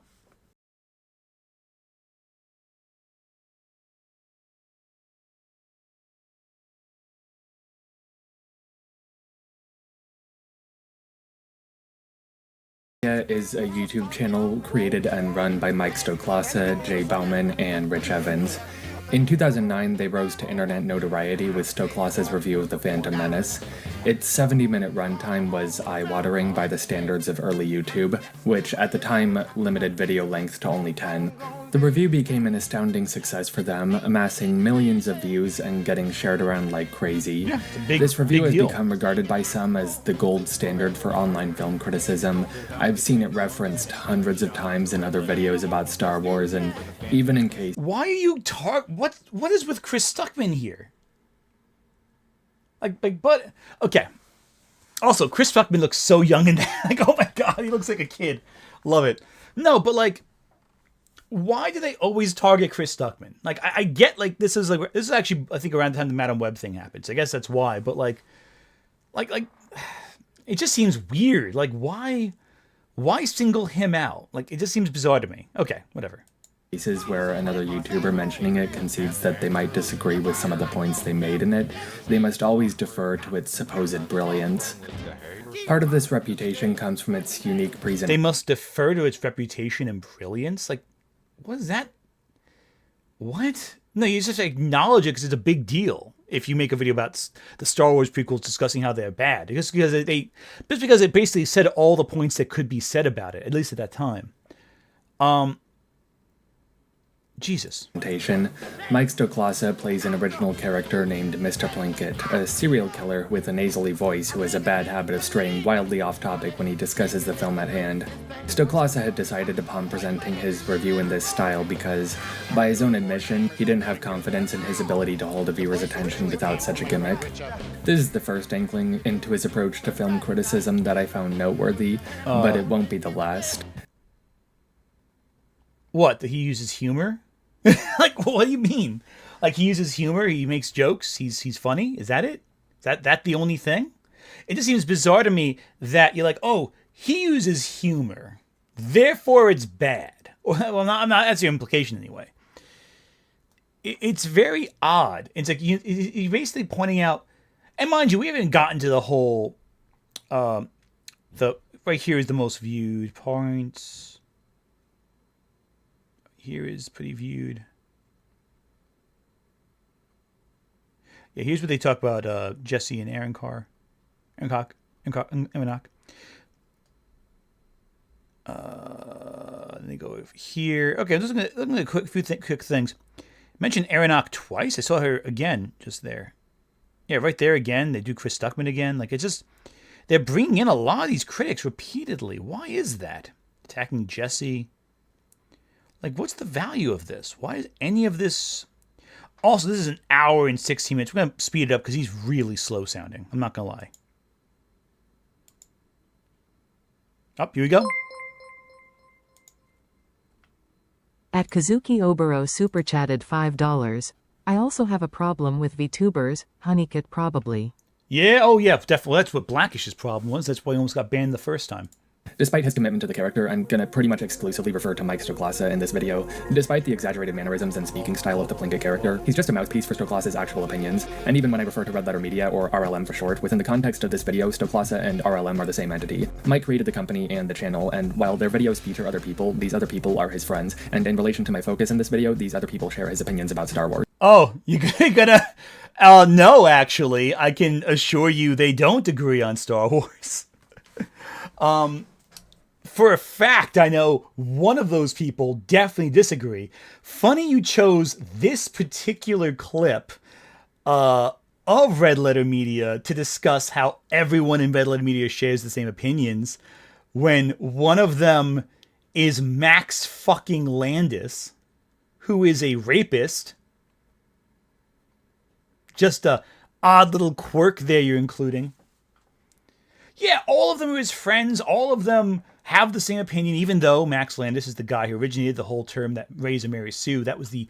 You want to talk about a person who started a story, that's the original person who started it. The first person in writing to have listed that Raise and Mary Sue to start the whole thing, it's Max Landis. Yeah. Also, Max defends the I don't like Sandland line. Yeah, exactly. Yeah, no. So, just a strange choice to include Max Landis in the clip of all of Red Letter Media's friends. Just an odd way of salting the earth before you begin, isn't it? Interesting. And yeah, that's Max Landis, son of famous director John Landis. Of course, mind you, Max Landis was probably the third worst thing John Landis actually did. But I digress.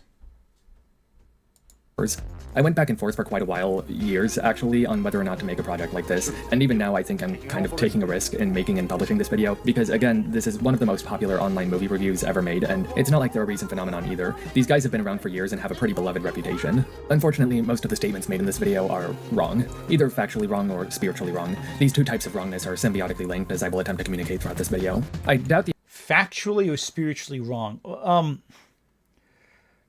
Okay, that's a big claim. Let's see if he fulfills it. We already know to some extent he doesn't, but let's see. The actual criticism Stoklasa makes in his 70-minute Phantom Menace review would actually convince anyone who is neutral on the film to hate it. I hypothesized that the reason it became so successful is because people who already didn't like the movie were charmed by the gimmicks of Stoklasa's style and the then unheard of runtime. And I think they took his criticisms as gospel because they believed his thinking was as sound as the review was entertaining. And I think they became emboldened by the video's notoriety to continue propagating his criticisms without thinking critically enough about whether or not his thinking was actually sound. I haven't seen nearly enough response to these reviews that directly challenges them on their actual merits as film criticism. You haven't? They've been several, but okay. One guy using the pen name Jim Raynor, who wrote a 108-page response to Stoklass's review, but Stoklassa himself then just mocked it in an ad for another project of his. You know, in media studies, this is called recuperation. There are some other work. Okay, so that's interesting. You are defending someone responding to a criticism. You yourself are criticizing someone else, and yet you privated your entire channel the moment one person offered to criticize you. You have a massive collection of videos that respond to other people's criticisms, and you tried to laugh off criticism of your channel. Interesting.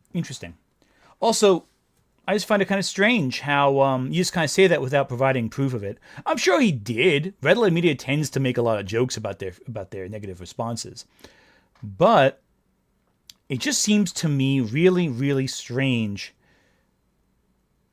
Did he reference space being influenced by... Hang on, let me double check that actually. I think he was just using space as like B-roll footage to show over what he's talking about. Like with Simon Pegg's character being kind of like the stand-in for the fan who's echoing Red Letter Media. There's no way he would ever even... There's no human way he could confuse the other way around, I don't think. Space came out like 7 years before Red Letter Media came out. By the way, Spaced also talked about Star Wars quite a lot. They also criticized the prequels a lot. You should add more food graphics like Ben. He's going to be Italian. That's not a food graphic from Ben. That's a Red Letter Media graphic. Ben's saying that's bad to be entertaining. You should really be able to like carry a video with your own arguments instead of like, be funny. Works that have spoken out against RLM, but it's usually a secondary function to these works' respective main purposes. A guy named Brian Young did publish a multi-part rebuttal that was similarly detailed to Raynor's, though in a more editorial approach and with cleaner language. Unfortunately, as far as I know, this response is unfinished. He titled each post Part blank of 7, but never actually published Part 7, at least not that I can find. I don't know why, maybe he just lost interest. He did mention the comments and messages he'd received from RLM fans, and as you can likely imagine, fans of this review that has a whole subplot about kidnapping and torturing a sex worker are very cool and normal people. Okay, so you're critical... Okay, hang on a second. You're critical of someone else for making edgy jokes. And you're saying you can determine how bad the fan base is because Red Letter Media makes as a disturbing dark joke in it. Meanwhile, you post stuff like this. What do I get from your fan base now, buddy? Your fan base has been sending me nothing but death and assault threats all day. What does it say about you? What kind of audience have you curated? It's funny in hindsight how many of these criticisms apply to Ben. It's almost as if the moment he got an audience that was sizable with this reach, things changed for him. Every accusation's a confession, isn't that right? So it may be that he didn't feel inclined to complete this response because of that. What I'm getting to is, I felt compelled to communicate my thoughts about this review for a while, but I was disinterested in doing a point-by-point rebuttal. For one, that's just not how I roll in my writing. And also, the problems I have with this review form a through line from factual inaccuracies about the story, all the way up to how they speak about George Lucas as an artist. But just as I said, I don't think RLM actually convinced anyone who didn't already hate the film to hate it. I don't expect my statements to convince anyone who hates the film to love it. Rather, I'm speaking more to people who are mixed on the film, and or those who have seen Stoklass's review but may now be reconsidering its value. I want to verbalize the understandings I've developed about the film and why these reviews shouldn't have ever been celebrated. My goal for this project is not just to take Stoklassa to task for what he says, but more to communicate the deeper, more spiritual deficiencies in the negative view that he and his fan base has for the Star Wars prequels. We live in a world now of sound. Okay, so I'm gonna put this out right here. He's not simply there to debunk them. He wants to show on a spiritual level why RLM and anyone who echoes RLM are wrong on a foundational level. He doesn't simply dislike these guys. He wants to break them down emotionally and show why at their core they're all awful people. This is not how you criticize anyone. This is not how you offer a rebuttal. This is ethically immoral. You don't simply go into a movie critic review to say why someone is spiritually foul. This is religious fanaticism. This is nuts. Like, here's the thing. Red Letter Media made a comedy review about a movie series. They weren't grifting, and even that I wouldn't call grifters spiritually bereft. I'd say they're just greedy, you know? Or selfish, or just ethically wrong. But spiritually wrong? At Olivia_Williams_purple_fairy super chatted $3.61. Considering spiritual is not a word with a coherent definition, that's an odd pick of word there. Yeah, I think most people listening kind of overlooked that part. Oh, he's just going to rebut, RLM. But with hindsight being what it is, I think he actually thought he needed to fight every single person who ever disliked Star Wars and felt they were morally reprehensible, and that as a result, he felt justified saying whatever the hell he wanted about them. Star Wars. It's over frickin' Star Wars. Frickin', what is this? What are we doing here? What are we doing here, guys? Jesus Christ. What is the value of this? Again, a rebuttal, sure. Disagreement, sure. That's fine. But you're framing it from an ethical standpoint that they are spiritually wrong? Maybe his review, multi-page response was good. When I first introduced Stoklas's Phantom of Menace review, I say it is as much factually wrong and spiritually wrong. This is a terrible line. What I meant, simply put, was wrong in fact, or at least wrong in spirit.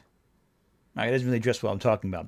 I should have elaborated with explaining that even if a statement Stoklasa makes in his assessment of the film is factually accurate, it's still misunderstanding points about the story or the storytelling craft. Then it's not factually incorrect. An easy example is how Stoklasa is incorrect that Phantom Menace doesn't have a clearly defined main character the same way A New Hope does, but criticizing the film for that misses the unique ways that Phantom Menace divides the usual qualities of the main protagonist. That he's not wrong. He's not incorrect. It doesn't have a main protagonist. It's structured like it should, but it doesn't have a main protagonist. Whatever you think the execution is of the successful not, it's a point that Stoklasa never gets to in his analysis because of his own reluctance to meet the film on its own terms due to his disdain for Lucas. No, he's correct. It has no protagonist. He's not wrong about that, at all. You're just saying it's still good without a protagonist. You're not saying nothing he said is wrong based on the description. That's why I would say the analysis is wrong in the very spirit that film criticism should be done in. Okay, I see. So he's saying that even if you're correct, you're wrong because fuck you. That's why. I see. Okay. Bites and literary commerce in terms of the journalistic community, selling newspapers, selling books. And they do that simply by trashing things. They don't criticize them or they don't analyze them. They simply trash them for the sake of, a headline or something that they can use to shock people to get them to buy whatever it is they're selling. And you have to learn not to take that seriously. And the older you get, the less serious you take it. The notoriety. Now, I will say this. If you to say it's not a main character story, it's an ensemble piece. That's one thing. The Avengers, for example, has no central main character. Except it kind of does. In every Avengers film, there is still one central main character the film is centered around, and everyone else kind of orbits that narrative with their own core arcs, but I digress. For example, in the first Avengers film, the main character is essentially Iron Man. He undergoes the most growth, he's there the most, and he's the center of the narrative, essentially. But so is Captain America. They both share that duty. They're both deuteragonists. But the story is structured around those two characters making the most change. But it's Iron Man who makes the biggest change over the course of the story, and whose actions enact the biggest change in the plot. This is not the case for Star Wars The Phantom Menace. The Star Wars The Phantom Menace storyline, it is ultimately centered on no specific characters. No character makes significant change, at least on the interior. Obi-Wan makes decisions that run counter to what he actually wants, but he himself does not change substantially in the narrative. Qui-Gon Jinn is a static character. Most of the characters are static. There is no central protagonist in the three-act structure. That, again, itself is a problem. If you want to make the argument that three-act structures are not necessarily something you should adhere to, that's something I agree with. The problem is you can't say there is no main character, and that's spiritually untrue. It's a factual statement. There is no main character. You can argue around that point. That's a rebuttal to the core argument that it matters at all. But that's very different from saying someone is wrong. It's a fact that it's the case. But you have to say, why does that not matter? That's the key element. I find that very strange. Yeah, you can make the argument that there doesn't need to be a main character for the story to be good. That's a rebuttal. That's a rebuttal. But saying it's spiritually wrong? Come on, man. That's not what it is. At Tall King Movie Bubbles B6N super chatted $9.99. Who raised this guy to become a jackass in his adult life? No idea, man. A lighthearted fun fact. Did you know that the actress who plays Lucy from Fairy Tale also Sailor V from Sailor Moon? Yes, I did know that. I freaking love the Sailor Moon cast. They were awesome. That Stoklass's reviews have cultivated poisons a lot of the discussion around these films, especially when you want to read or have conversations about what George Lucas was actually doing with the films. Because at almost any corner of the web you turn to, you run a very high risk of encountering someone who thinks that just saying, as Blinkett said, Phantom Menace doesn't even have a main character, proves their point. Especially because the actual support Stoklassa provides for his arguments is clearly and openly biased. The claim that Phantom Menace doesn't have a protagonist as clear-cut as there usually is in 3-act films that follows the hero's journey is a fine claim to make. In fact, I agree with it. But that's just a neutral statement. Framing this as a criticism by default doesn't actually speak to anything about the film itself. It only speaks to your own taste. Not all films... No, it's not a neutral statement. It says it breaks the structure of storytelling that it's trying to adhere to. By saying you break structure, that is a criticism. Whether or not you think it's a bad thing is different. He clearly does. That means it's a criticism that is deconstructing the narrative. And hell, even not being negative about it, even being neutral about it, it's still a criticism because you're breaking down the mechanics of narrative, analyzing and recontextualizing what is going on. A far better counter-argument to Plinkett would be that Luke doesn't appear until 20 minutes into A New Hope, and that Obi-Wan and Qui-Gon fulfill a similar function to C-3PO and R2-D2. That would be a fair point, but I don't think they get to Anakin until 40 minutes in. And still, with Luke, he still is the main protagonist of the narrative. He still undergoes the arc that drives change in narrative. So even that comparison doesn't totally work all that well, especially because they focus more on Qui-Gon and Obi-Wan more than they do Anakin. Even though Anakin does enact the biggest change in the narrative in both the second act, start of second act, and end of third act. It's interesting. He is drive narrative, but he's not the MacGuffin. He's just kind of sort of there. Phantom Menace is not a well-structured story, is what it comes down to. That's the criticism. That's the ultimate criticism. It's not a well-structured narrative. Follow the hero's journey. Not even all science fiction films or adventure films do. It's not a requirement of the genre. It's a preference for people with certain tastes.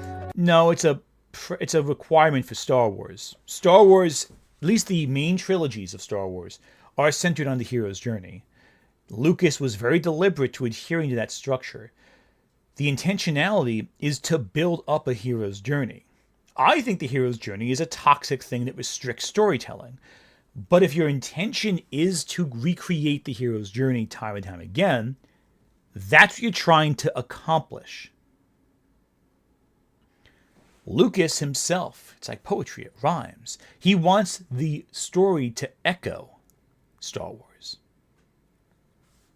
So, the echo is the same journey throughout. Reverberations through history. You can't tell me that Lucas did not intend on following Joseph Campbell's narrative when Lucas let Joseph Campbell live on his property. When it's because of Lucas we even know about Joseph Campbell. In terms of screen time and allocation of the actions that progress the story, the main cast of Phantom Menace is more of an ensemble. But the Phantom Menace also did not invent the concept of an ensemble cast, and this criticism for its lack of a main character falls apart once you try to apply we're just gonna move past that point, okay. it to any other ensemble film. I want you to tell me who the main character of the Phantom Menace was. But as you watch the movie, I challenge you to figure out who the main character of this movie is. You can't. Who's the main character of this movie? Even so, Lucas explains on the okay, which movies are you talking about there, buddy? commentary track that the Phantom Menace does follow Queen Amidala's story from the points of view of the two Jedi. The emphasis on this perspective is made to reflect seeing the story of A New Hope from the droid's point of view. This movie is told primarily from the Jedi's point of view, but the story that's being told is essentially the story of Queen Amidala and her plight of having her planet blockaded. Hang on. Let's hear this again. Who the main character of the Phantom Menace was. But as you watch the movie, I challenge you to figure out who the main character of this movie is. You can't. Who's the main character of this movie? Even so, Lucas explains on the commentary track that the Phantom Menace does follow Queen Amidala's story from the points of view of the two Jedi. The emphasis on this perspective is made to reflect seeing the story of A New Hope from the droid's point of view. This movie is told primarily from the Jedi's point of view, but the story that's being told is essentially the story of Queen Amidala and her plight of having her planet blockaded, as in, say, Episode 4, where the story is told through the eyes of the droids, and this one is told through the eyes of the Jedi. The central story is ultimately the Queen's dilemma and the Queen's problem of the threat to her planet and her people, and how is she going to save them. I've seen some defenses of... Yeah, but that's not at all remotely a rebuttal to anything we were just talking about. The plot is the threat that Queen Amidala faces. Yeah, no argument there. And yet that plight is completely given a back seat for almost all of Act 2 to screw around on Tatooine with Anakin. So even then, even with that narrative, the Jedi, looking at the Amidala situation, and Amidala, all of that is put on the back burner for a third of the film to focus on Anakin Skywalker on Tatooine. So even by Lucas's definition, this plot fails because we completely forget about it for a massive chunk of the film. So by the logic you present, it fails as a story. By that perspective, that is worth criticizing, and also continues to push into the idea that there is no main character. Because if it is from the perspective of the two Jedi, Obi-Wan's on a ship for about a third of the film. At Remick Zero super chatted $10. Queen Celeste said she thought about following me on B-Sky after I was a little nice to her, until she saw me agreeing with other things you said. I guess she hadn't seen all the furry ABDL art I post. Yeah, apparently not. Yeah, it's crazy. It's wild. I'm not sure about what's up with her. She's a character. And she was spreading all that like really negative stuff, and I think very unfairly so too.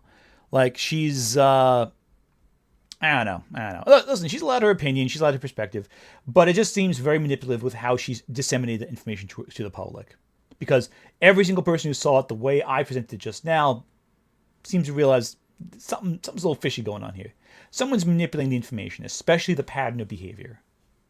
And especially because she's fine with siding with someone who, again, I remind you, openly denies trans people's existence versus, I digress. The film point to Qui-Gon as the main protagonist, and while I personally maintain a deference to Lucas's explanation, the value Star Wars places on the importance of point of view compels me to concede to the validity of this reading. Brian Young believes... But it doesn't make sense, though, because if it's about it's from the two Jedi's perspective, then why is it that Obi-Wan is almost completely absent for half of the movie from any major decision made in the story? Qui-Gon makes a lot of decisions, but even he plays no role in furthering the plot throughout the entire film. So it's an ensemble, sure, but it's not a very well-organized ensemble. Believes this and also supports his interpretation by pointing to a similar sharing of protagonist duties in episode 4 and 5. Each of the protagonists add their dilemmas together to create a whole picture of the story. It's the same thing with a lot of war movies. Take Richard Attenborough's A Bridge Too Far as an example. There isn't any one consistent protagonist, but a dozen of them reaching for the same final... Ah, yes. Reaching for the same final goal. What is the final goal of every character?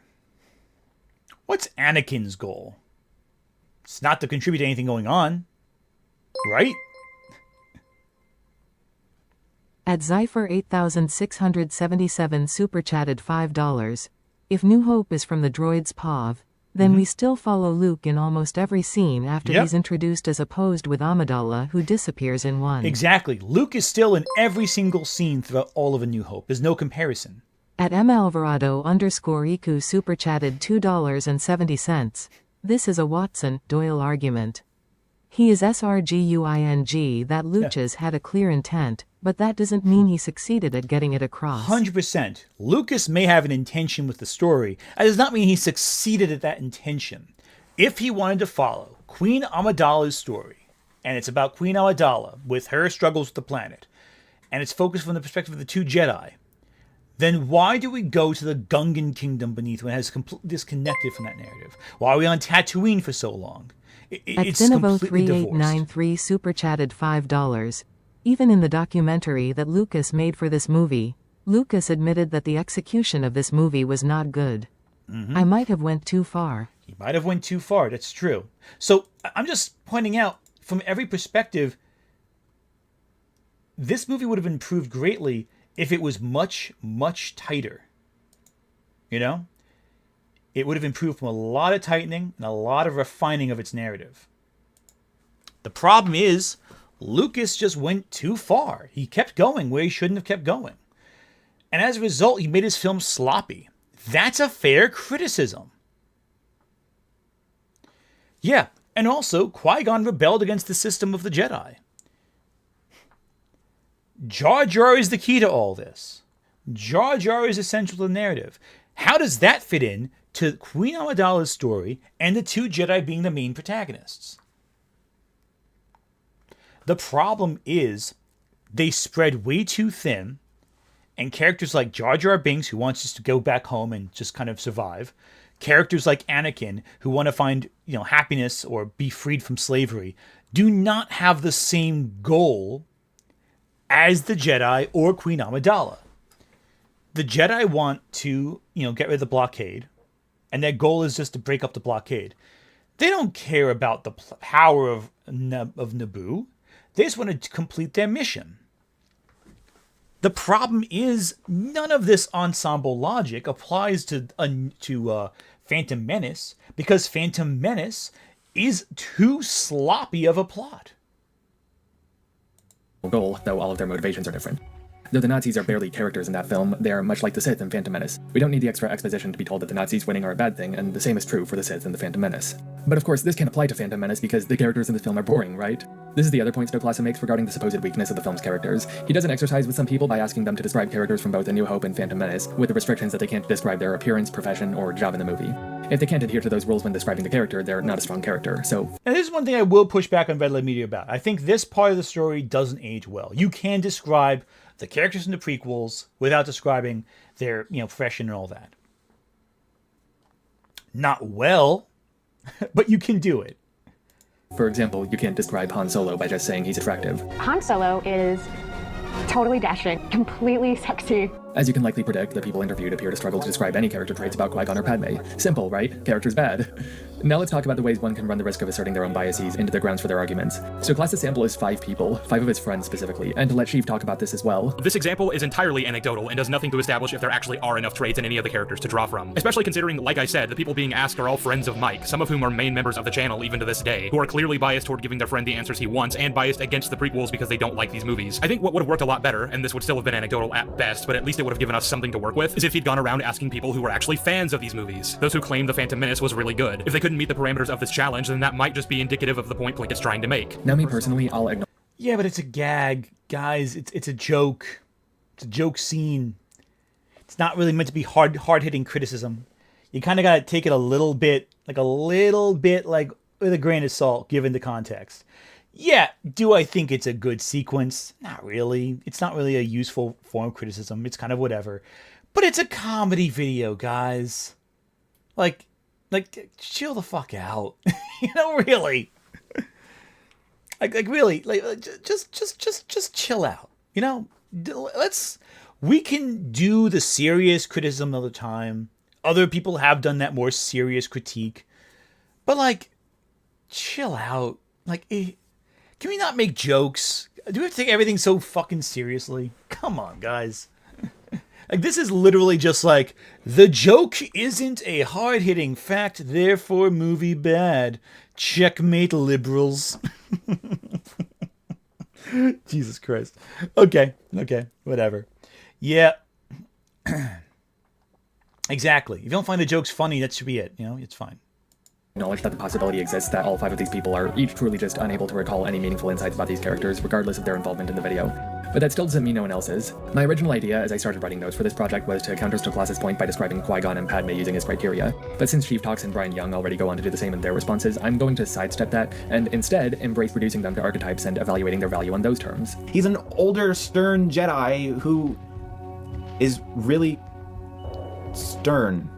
Han Solo is a scoundrel with a heart of gold. Qui-Gon Jinn is a maverick sage. These are both archetypes. C-3PO is a comedy sidekick. Jar Jar is also a comedy sidekick. Panaka is a cranky servant. These are also archetypes. Oh, I couldn't even describe him with that much. He's very bland. I'm sorry. He's okay. That's one I think is a bridge too far. He's very dull. What is actually interesting and worth devoting your critical eye to is what the movies do with them. The characters of Phantom Menace are very complex. Stoklasa makes note of this, but he neglects the fact that so are the characters of A New Hope. Carrie Fisher and Harrison Ford also describe their characters as being very simplistic and lacking in more granular character traits. In J.W. Rinsler's Making of Empire Strikes Back, he quotes them saying, "Leia is not a real character. She is more of a caricature and is somewhat one-dimensional. It's not really possible to write out a list of Princess Leia's likes and dislikes. I do know her favorite color, though. It's white. She wears white all the time. I never knew that my character only had 2 dimensions until critics told me," Ford says. "I don't play the 3rd dimension because it wasn't the author's or the director's choice to do that, but it's there. It has to be there. I don't have to play it because it's me. It's part of me, so the simpler I keep myself, the more it shows. This is a simple kind of enterprise, and as such, the motives of the people involved are generally pretty straightforward." I mean, listen. Yeah, they are pretty flat characters, aren't they? Like, the thing is, especially as the films go on, I think Han Solo especially, and Leia suffer, they aren't super complicated characters.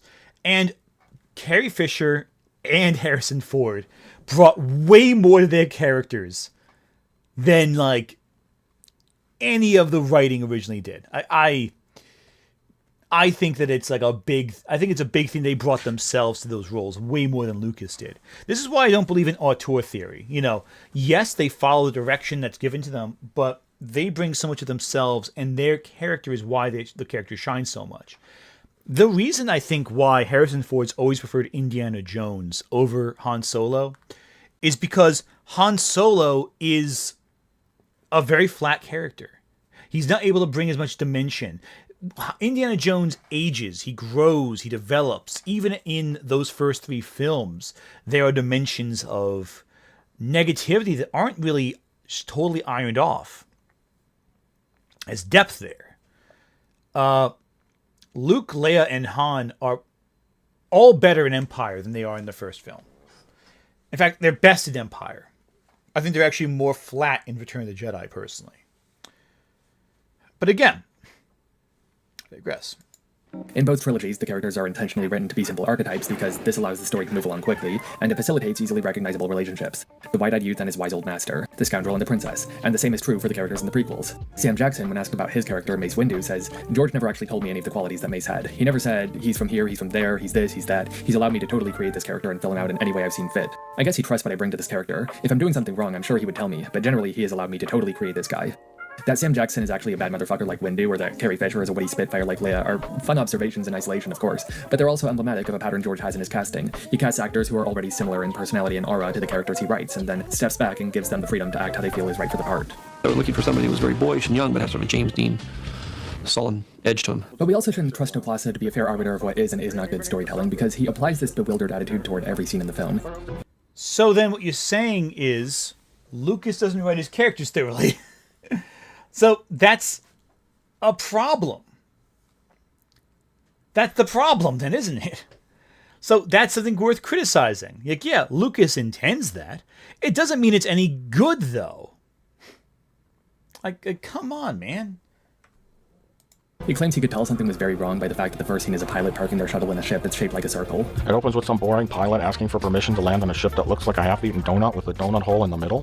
What the fuck is that? Then 2 cloaked figures walk into a room in a completely flat angle. He spends an entire section complaining that the film doesn't delve into every minute detail of the trade dispute. So the Trade Federation have set up a blockade around Naboo in order to stop them from getting space supplies. I don't get it. Why would an organization called the Trade Federation want to blockade trade? Right, so this commerce franchise uses interstellar routes to do their business. The Republic says they'll have to pay taxes for using certain routes, and they don't like that. Palpatine is using this as an opportunity to get the Federation to do something illegal. This will create a situation that will make the current Chancellor look weak and ineffective so that he can become elected the new Chancellor. So he tells them to place the planet under siege. And see, the Trade Federation goes along with this because greed can be a powerful ally. Stoklasa doesn't understand how Qui-Gon... Yeah, but that doesn't answer the question. What's their motivation for it? How are they benefiting from this? Like, that's the problem. It's like, again, the problem with this is that you're explaining why Palpatine has all this enact. And no one's questioning that part. The problem is why... Oh yeah, Chad, I guess he is right. I guess he did put notes on screen to describe what's happening. I guess that means that he's guilty of the same thing I'm guilty of, apparently. Like, here's the problem. He's just not articulating it very well. He's saying, here's the plan that they have. Okay, but you didn't actually say anything yet. Like, you didn't explain why the Trade Federation wants to do it, or what the benefit is. You say, greed is a powerful motivator. Well, okay, what are they getting out of it? Basic things like that, what they're getting out of it, need to be apparent on film. The problem isn't that Phantom Menace is a bad story. The problem is Phantom Menace is a badly told story. That's the issue.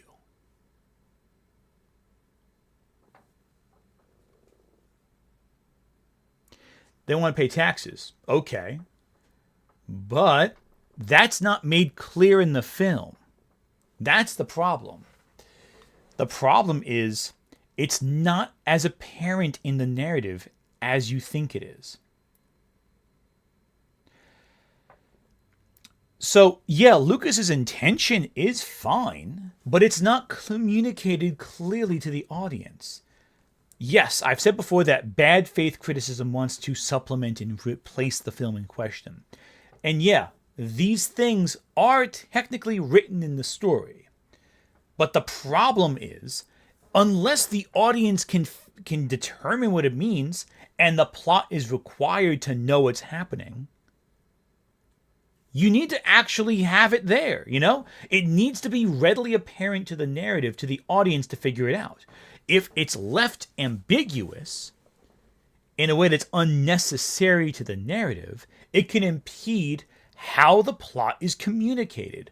Communicating a plot is just as important as any other part of narrative.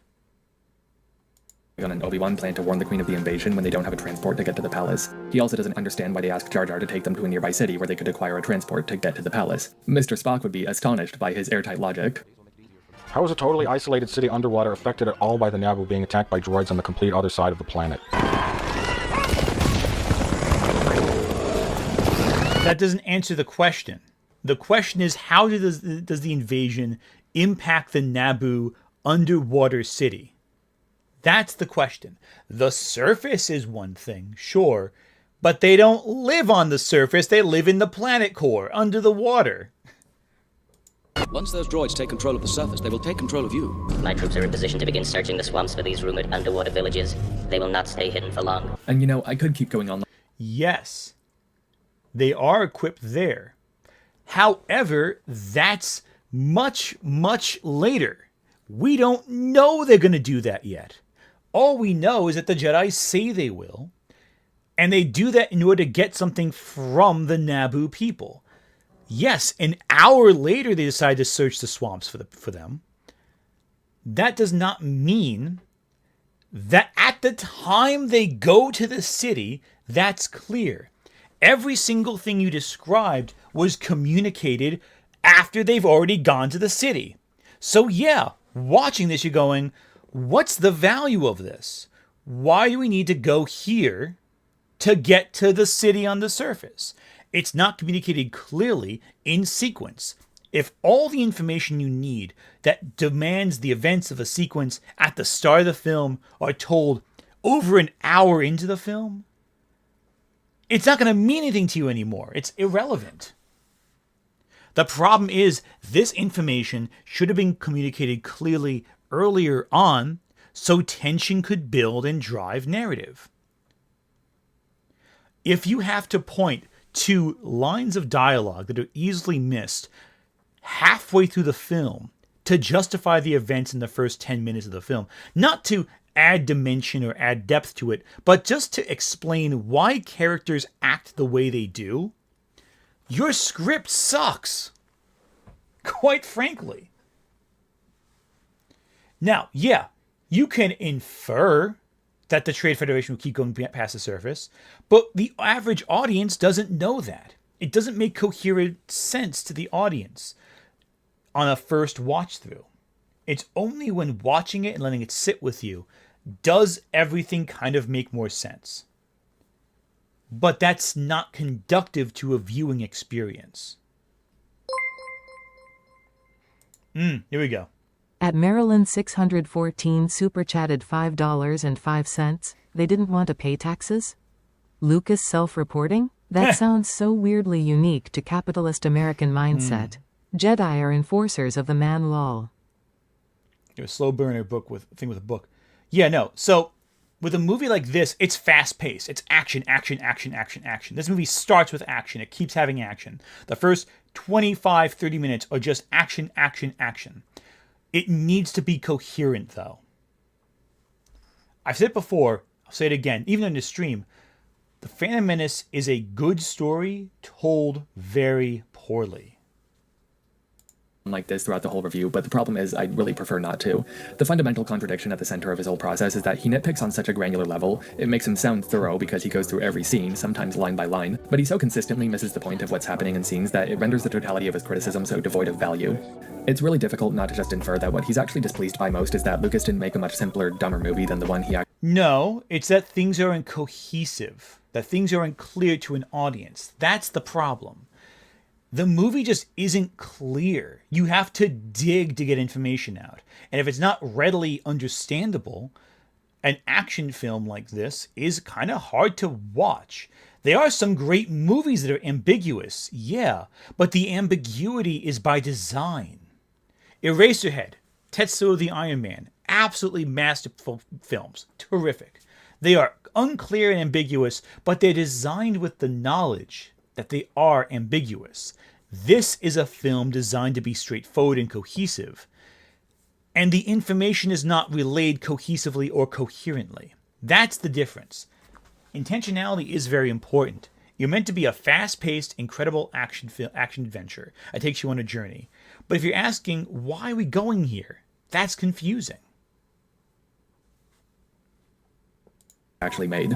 For example, he takes particular umbrage with Qui-Gon's actions throughout the movie. He rambles for quite a while about all the supposed flaws he finds in Qui-Gon's choices during the Tatooine section, none of which are actually flaws, of course, but he says that Qui-Gon seems to have very questionable values and takes certain actions that he'd consider morally wrong. And then he says that when he was trying to get a new hyperdrive, he should have just force-choked Watto while Padme steals it. You really can't make this up, it's remarkable. Choke Watto while Padme grabs the part and they run out of the That's a joke, but I do agree that Red Letter Media's critiques of Qui-Gon are unfounded. I think Qui-Gon is a more interesting character than people kind of let on. I do like how he is very morally ambiguous, how he does break convention. That's neat. It doesn't redeem Phantom Menace, but at least it makes it better than Attack of the Clones. But I agree. That's a critique of Red Letter Media's that is being pushed back on, thankfully, more and more, because it's not a very cohesive argument. When do we get to the part that I'm like, I actually want to talk about? Okay, it's 50 minutes in. Great. Okay. I want to address that. So we get a sense of his style of storytelling. I don't want to spend all night watching this video, but let's keep going. And the funny thing is, he criticizes Qui-Gon's character to such an extent that he ends up invalidating his earlier point about Qui-Gon being a boring character with no discernible personality traits. His friends had described Han Solo as dashing, cocky, a thief with a heart of gold, and of course they themselves had no terms to ascribe to Qui-Gon, but Stoklasa himself describes Qui-Gon as a drunk. He has very questionable moral values. Qui-Gon Jinn is incredibly stupid. I may not agree with such a description, but that is about on par with what they came up with for Han. So it's not that Stoklasa hates Qui-Gon for not being an engaging character. Stoklasa was so engaged by Qui-Gon that he jokingly theorizes that Qui-Gon is secretly the titular Phantom Menace. The real reason he hates Qui-Gon is, well, he says it himself. Then the older, wiser Jedi is the opposite of what he should be. That's the problem he has. Qui-Gon isn't the archetype that Stoklasa would prefer. But the reason why he's designed this way is for a specific purpose. These archetypal characters are designed to lend themselves well to certain dramatically interesting pairings, and that's what Qui-Gon's relationship with Obi-Wan is for. And the two characters are designed to contrast each other. I've included a new GoFundMe for one of our mods. She is going through a really rough time right now, and if you want to, instead of giving money to me, give some money to her this stream. It's I saw it message me right now. It's for a good cause. She's having a real rough time. Baichi. If you want to donate, it's the GoFundMe's right there. It's she's having a real rough time. It would be really beneficial to her. More than saying super chats here, I'll read chat for anything, but that's a better cause than since you have so many people here. It's a much better cause than whatever you can send me. It's fine. Send it there. I'm sorry for my behavior, Master. It's not my place to disagree with you about the boy. She's I've disappointed going through a rough time right now. I haven't been very appreciative of your training. I've been arrogant, and I apologize. And I am grateful you think I'm ready to take the trials. You are strong and wise, Anakin, and I am very proud of you. You've been a good apprentice, Obi-Wan. And you're a much wiser man than I am. And you have become a far greater Jedi than I could ever hope to be. I foresee you will become a great Jedi Knight. Qui-Gon is willing to make risky decisions. Yeah, but that's boring. That's not really... That's like... come on. Okay, here's the problem with all that. It's dull. It's not interesting. It's like, oh, you become a master becomes a student. Yeah, predictable bullshit, man. It's not particularly interesting. That's the problem. It's like, oh, you've become a great knight. You're a good man. Come on, man. It's just dull. I don't know. I know there's prequel defenders in my community. I know some of you'll like that. I just can't. I just can't. These movies are just so, with the exception of Return of the Jedi, which is not Return of the Jedi, Revenge of the Sith, which is entertaining. The first two movies are so boring to me. Like this, every choice they make is so flat and lifeless. I don't understand. Like they make me like I fall asleep watching them. Like genuinely, I do not understand the love people have for these movies. I really don't. Visions, Obi-Wan is a more conservative pragmatist. Qui-Gon defies the council and isn't a council member. Obi-Wan adheres to the council and later becomes a member. Qui-Gon sees the value in lower life forms like Jar Jar and Anakin. Obi-Wan questions why they're joining them. Obi-Wan continually questions Qui-Gon's reckless nature, and Qui-Gon in turn becomes impatient with his students' insubordination. Yeah, but that's not necessarily interesting because nothing comes of it. That's the difference. You see, if this tension fed into some narrative convention in the plot, beyond Obi-Wan deciding to give in to Qui-Gon's requests to train Anakin, which doesn't impact the events of this film but the next film, that would be something. But the problem is that we don't see the narrative tension boil to the surface in the context of this film. That's my issue with it. All we see is that eventually Anakin is raised by Obi-Wan as a student, in defiance of the Jedi Council's requests, but in reverence to Qui-Gon's final request. But that doesn't feel necessarily like an outpouring of this tension throughout the film. It just seems like he's doing something that his master wanted to do in honor of his master. It does not feel like a natural progress out of the tension between them. That's the big issue. All these little conflicts you're discussing, they're neat enough in isolation, but they don't feed into anything. At least not cohesively in the narrative. Obi-Wan doesn't raise Anakin because he saw Qui-Gon's way at the end. No, it's because Qui-Gon's final request before dying was for him to raise Anakin. That's it.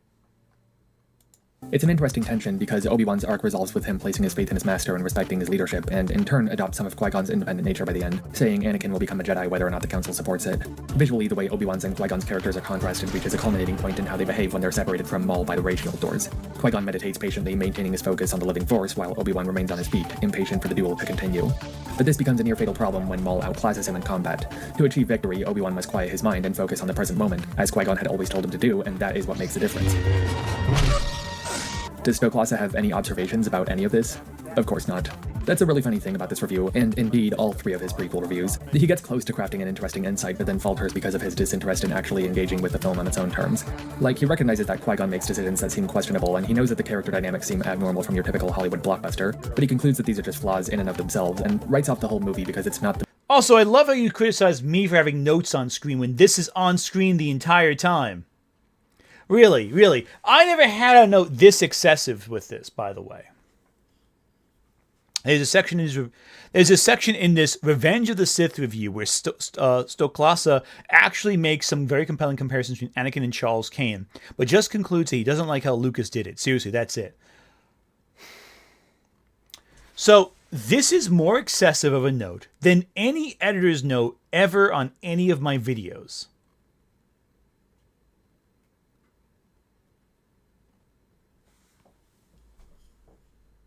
The level of hypocrisy of this guy. The level of nerve. the movie he wanted to see.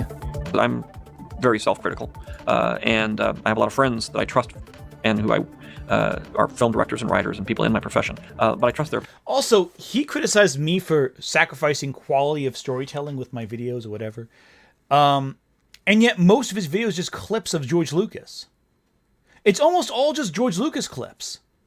His evidence is like, well, Stoklasa says this. Meanwhile, Lucas says this, plays clip of Lucas. And it's important, I guess, but like, all you're doing is saying, well, Lucas said this, therefore Lucas is right about his movie. And that nothing anyone else can say about it is acceptable. Yeah, no, the Linkara did point out the visual storytelling with the force field scenes. I agree. That's good visual storytelling. That's fair. I have no comment on that. That's a fair point. It does illustrate the characterization. It's also mostly thanks to physicality rather than writing. And it's also simple. It's refined. It's focused. It allows you to understand what is going on in the moment that it's happening in. The fact that scene works is proof everything else doesn't work, because it's the exception that proves the it's the example that proves the exception. Opinion, and their opinion is thoughtful, knowledgeable, and I also know them personally, so I know the psychological slant they're putting on it. I know what their tastes are, and I can say, well, that's great for them, but that's not great for me. Still, classic comes to the film mostly chronologically, but aside from not understanding Qui-Gon's... Here's the problem structurally with this too. And mind you, I include quotes all the time. I'm including quotes in my big video that's coming out hopefully Friday. If not Friday, Saturday. That was delayed. But like, your entire argument is just you are taking a quote Lucas said, responding to something that Red Letter Media said, and you're just going back and forth, back and forth, back and forth. I don't think the problem is I don't even think the reviews are weak. It's that they're comedy, you know? These were never super in-depth reviews. They were always comedy first. When you go back to these old reviews, you always see holes there. And that's the problem. I don't think the Plinkett review is all that great. It was good for its time, but in the world of nebula video essays, I think that this kind of is put in comparison with something more in-depth. Something more in-depth like, say, this massive video by Jesse Gender that goes 5 hours and a half into talking about Star Wars, its bigger history. This is an in-depth video essay. Red Letter Media is a joke video that's meant to be fun to an extent. They are accomplishing different things. And it just feels very underwhelming. Because all we're doing is we're just saying, oh, this stream is brought to you by Nebula. Attention, that's my Nebula. I'm kidding. I'm not part of Nebula. Jesse, though, if you want to talk about that, I'm kidding. No, that's the whole James Summit thing. I'm not going to do that. No, but the point is that, like, with these videos, the focus is not on making the most compelling story, but the most entertaining video. Yeah, it does come as toxic defense. And look, I'm not trying to say you can't love the Star Wars prequels or defend them. That's different. But like, this is just like him saying, no, because Lucas said this. Which doesn't actually rebut anything, does it? It just doesn't do it. Scandal with Watto and a few rape jokes. He basically glosses over the entire Tatooine section of the film. The pod race, Anakin being freed and saying goodbye to his mother, and the first... Yeah, because it sucks. Sorry. Confrontation with Darth Maul. He barely says 2 words about any of that. In fact, aside from... No, he says more than 2 words. He says a big chunk of his video is that. How much did he say about Tatooine? Let's take a look at that. I think that's just wrong, actually. Let's take a look at that real quick. Oh, crap. What am I doing here? Oh, I just opened a second window of this. No, go away. Go away. Don't do that.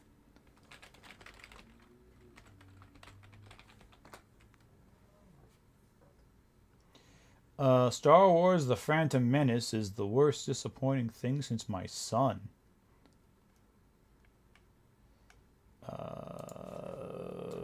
Phantom Menace. Here we go.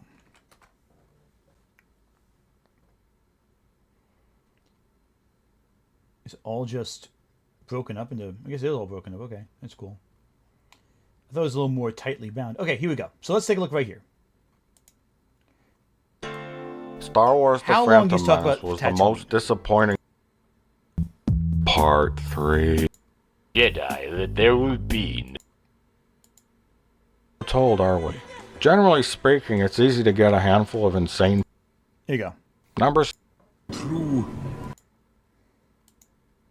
Okay, back to this. Number 9. If I get a brain aneurysm, like with comments like this, you know it's a gag video. Come on. Trying to form a new character called Obi-Wan Kenobi. Obi-Wan, they completely trash. Watto didn't know that he built the pods. Here you go. Oh wait, things, wouldn't you say? He You says can argue that the barely ends says 2 words justify about the it. means, but if that's the case, then why didn't Qui-Gon just steal the part from San? Sound familiar? Someone who's... Peruska? Cut. Let's try it again. Doesn't say 2 things about Peruska, Anakin. My name is. Oh. This is wrong for so many reasons. Doesn't say Seems to have anything been about Anakin. mass-produced by Mom from Watto. They don't...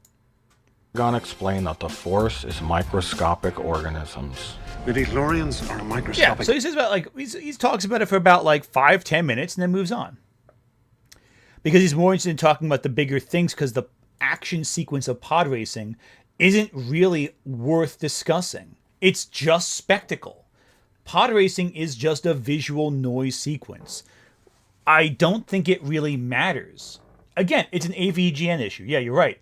It's like we're talking about gags. We're talking about funny reviews. They're meant to give quick information fast. Are the Plinkett reviews all that perfect? No. I want to see if he mentions the big criticism I have with the Plinkett reviews, which is the infamous "black people don't watch Star Wars" line. Now that I want to see if he brings up. It would be odd if he refuses to say anything about black people don't watch Star Wars, because that line's pretty infamous, from the second video. I don't know. Just want to see what he says, about that. Be interesting to see. A few glib comments about how boring he thinks Coruscant is. He barely says anything about that section of the film as well, only resuming his usual level of nitpicking at the scene where Qui-Gon explains midichlorians to Anakin. I'm not lambasting him for this. It's fine to not discuss something in a movie if it's not relevant to what you want to focus on, but I do think it's strange that this review is heralded for saying everything there is to say about this film, plus a whole bunch of stuff no one else ever thought of, and says basically nothing about an approximate third of the movie. It's especially because it's a visual sequence. All it is just one action scene. There is nothing to say about the pod racing scene. It is just visual noise. Like what value is there in discussing pod racing? Its function is to get from point A to point B.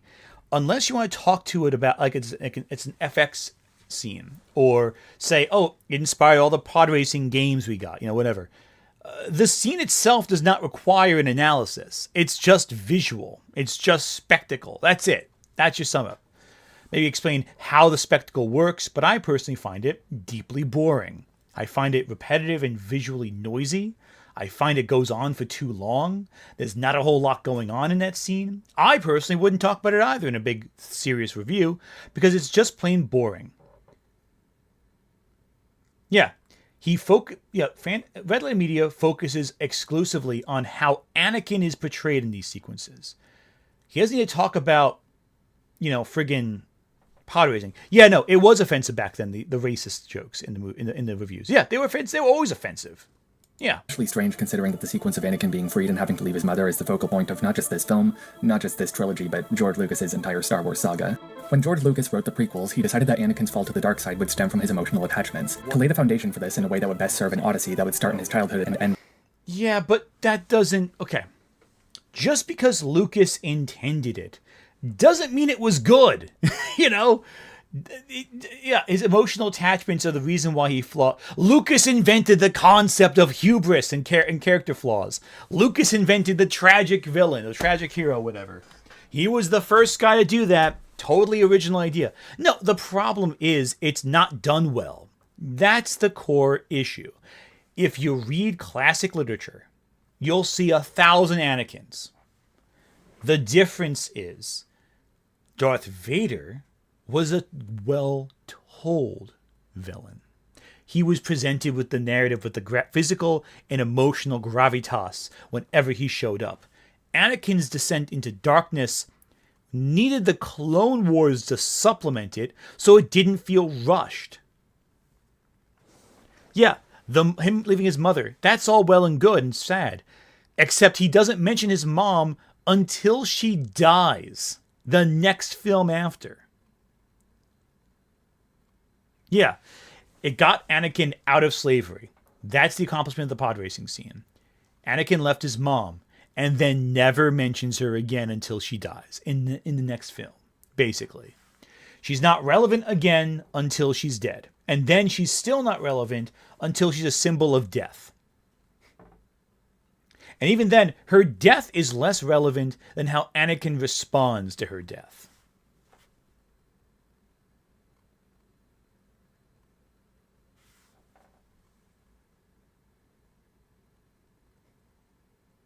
With his death, he needed Anakin's separation from his mother to be a traumatic event. What would be the most narratively appropriate time in the character's life for this to occur? Lucas has described such a question as a major challenge he found when writing the film. There were a lot of things that would have been easier if Anakin had been 12. The casting would have been easier for one thing, and it would have been easier to justify things like the pod race or the way he is able to fly a starfighter at the end of the movie. But the problem was that a 12-year-old leaving his mother, as Anakin does, is not nearly as traumatic as a 9-year-old leaving his mother. And there is a key story point that revolves around the fact that he was separated from his mother at an early age and how that has affected him. So I slid the age down as far as I could. Yeah, but that's not told through the narrative all that well. It's sad a 9-year-old leaving his mom. Yeah. The problem is it's not told well through the narrative. The hole that this separation leaves in Anakin's emotional development informs every subsequent point in his character arc. He seeks to fill this void where his mother should be with Padme in Attack of the Clones. Witnessing the death of his mother and regretting that he was powerless to prevent it fuels his desire. That's not communicated in the narrative, though. It's just not. I'm sorry. Yeah, you can infer that, but it's not communicated clear through the story. To possess Padme and achieve mastery over life and death in Revenge of the Sith. These parts of Anakin's journey ripple over into his actions in the original trilogy as Listen, here's the problem with your description of it. You can make the argument that's the case, but you have to make the argument. You're speaking about it as though it's clear. I don't think it's clear. I think it's very poorly told.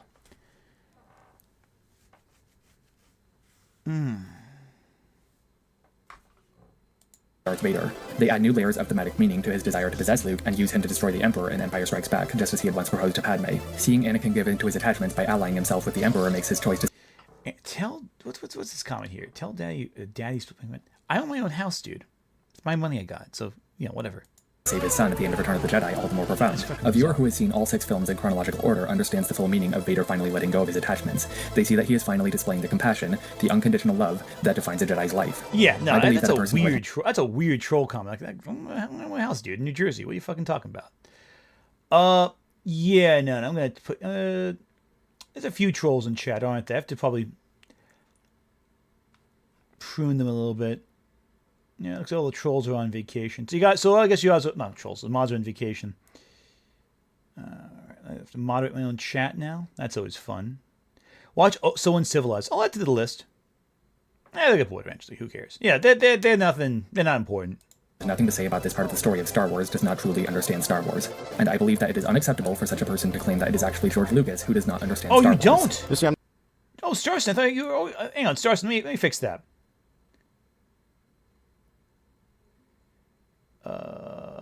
Yeah, there you go. Sorry, Starson. I thought you were a mod already. There you go.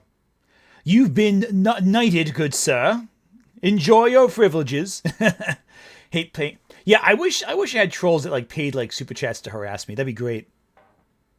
So I would really hate to read all the troll comments I get.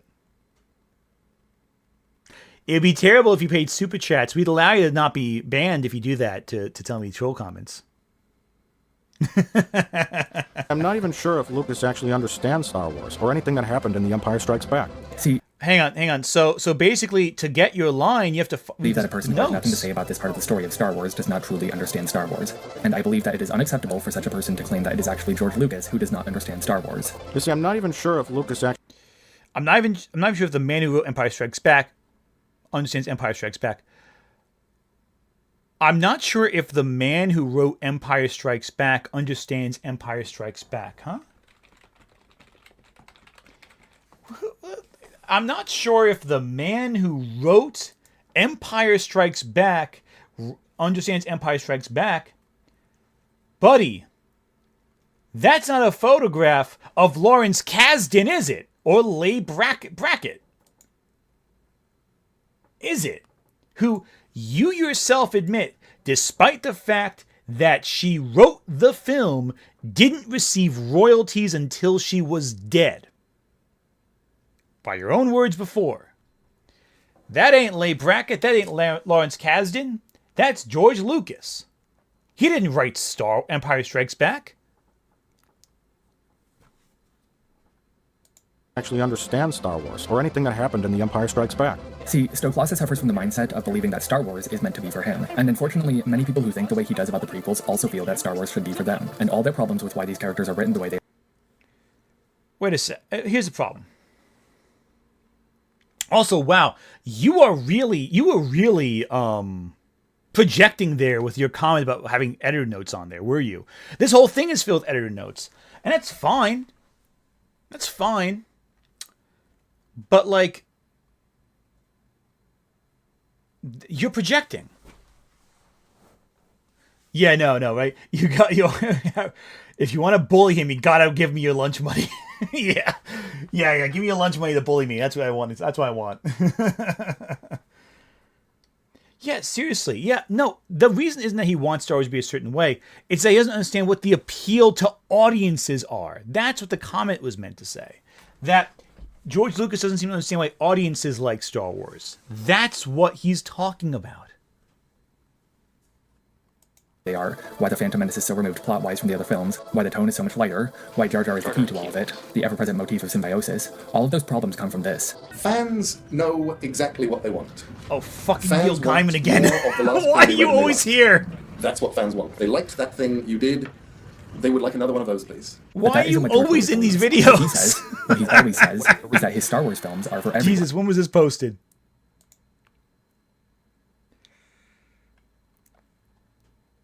Why do they always do... This was after the allegations, too. This was after all the allegations came out. Jesus Christ. What is with these guys? Always quote... This was after the big article was dropped by the New Yorker and everything. It didn't just age poorly. It was aged poorly when it came out. Jesus. This was like 6 months after the allegation. Hey, listen, if I got crap for talking about them a day afterwards and being a little bit, I won't even know the source. What's their excuse for like freaking parading this? Steve, Jesus Christ. Okay, whatever. Well, it is a kids' film. Adults like it. It's for everybody, obviously. And what this means is, when he set to work on making the prequels, he had a choice to make on who it was most important to make the story for. The one generation that grew up with the original trilogy. Yeah, no. The point's still valid. He, again, great writer. Has a lot of perspectives on writing. But, like, there's thousands of people who also make that argument. You know? Like, of all the people to choose for that quote, that's who you choose. Yeah, his ex-wife definitely made the worst music ever. I do agree with that. Her inclusion on what do you call it? Freaking Creature Commandos. I'm like, oh, come on, really? It's a great scene, but that song, like, it was on TikTok for, like, weeks later. I'm like, oh, guys, come on, really? Okay. And yearned to be reminded of how they felt when they first saw Star Wars when they were 12. Yeah, Brandon Sanderson. Just cite him. He's right there, you know? Or hell, Harlan Ellison. Harlan Ellison probably did something fucked up at some point. What am I talking about? Or the children who are going to see Star Wars for the first time in 1999. And not just those children, but every child. Everyone, of any age, through every generation, who at some point in their lives would have the opportunity to experience Star Wars for the first time as it was meant to be experienced. Guess which choice he made? Yeah, but it wasn't effective, buddy. That's the problem. People don't like the movies because they're not cohesive. Oh, okay. People don't like it. Well, actually, rephrase that. People get mad at Star Wars for any number of reasons. They get mad at Star Wars to drop off half the fun of it. But still. Yeah. Harlan Ellison was consistently an unpleasant person. I'm not going to pretend Harlan Ellison is like a bastion of morality. Like, he was famously, like, widely hated for many reasons. Yeah, he was a jackass, exactly.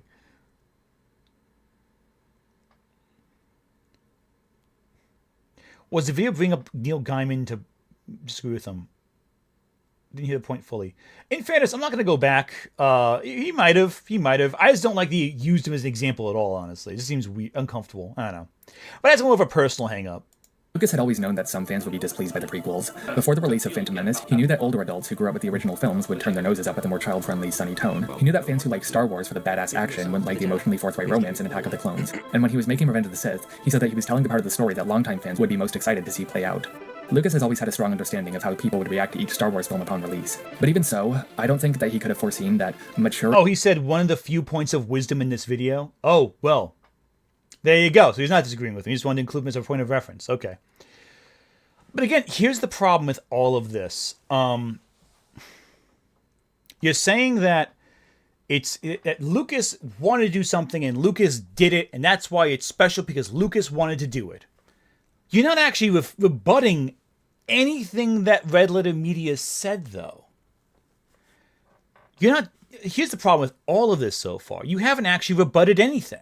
You've just said, Lucas wants to do this. Lucas wanted to do that. Lucas was great because Lucas did this. And Lucas is responsible. He wrote Empire Strikes Back. He was the sole creator of the movies. His vision was what came through on the screen. But, like, no. That's not a rebuttal to what they're saying. Saying that Lucas is this auteur who was just a genius. So fucking what? That doesn't actually rebut anything. All you're saying is that Lucas was so smart. But that's not necessarily an answer to the question. What you should be doing is deconstructing what they're saying, looking for specific examples, looking for precise evidence to support your claim to deconstruct another perspective. What you should be doing is looking to see what evidence you can supply to fuel your counter-narrative. What you're doing is just saying, Lucas said this, and you stop there. That's not enough. Hey, it's good to get a perspective on the perspective of the author, but that's not enough. You have to see how it was executed. Him inherently doing something is simply not enough to make a point. Adults would be so loud, so crass in their reactions that they would spend the next decade saying he raped their childhoods. Like, what are you trying to do? Are you actually trying to antagonize us? People like you make me sick. What's wrong with you? And I saw some guys selling a t-shirt that actually did say George Lucas raped my childhood. Isn't there a song, George Raped My Childhood?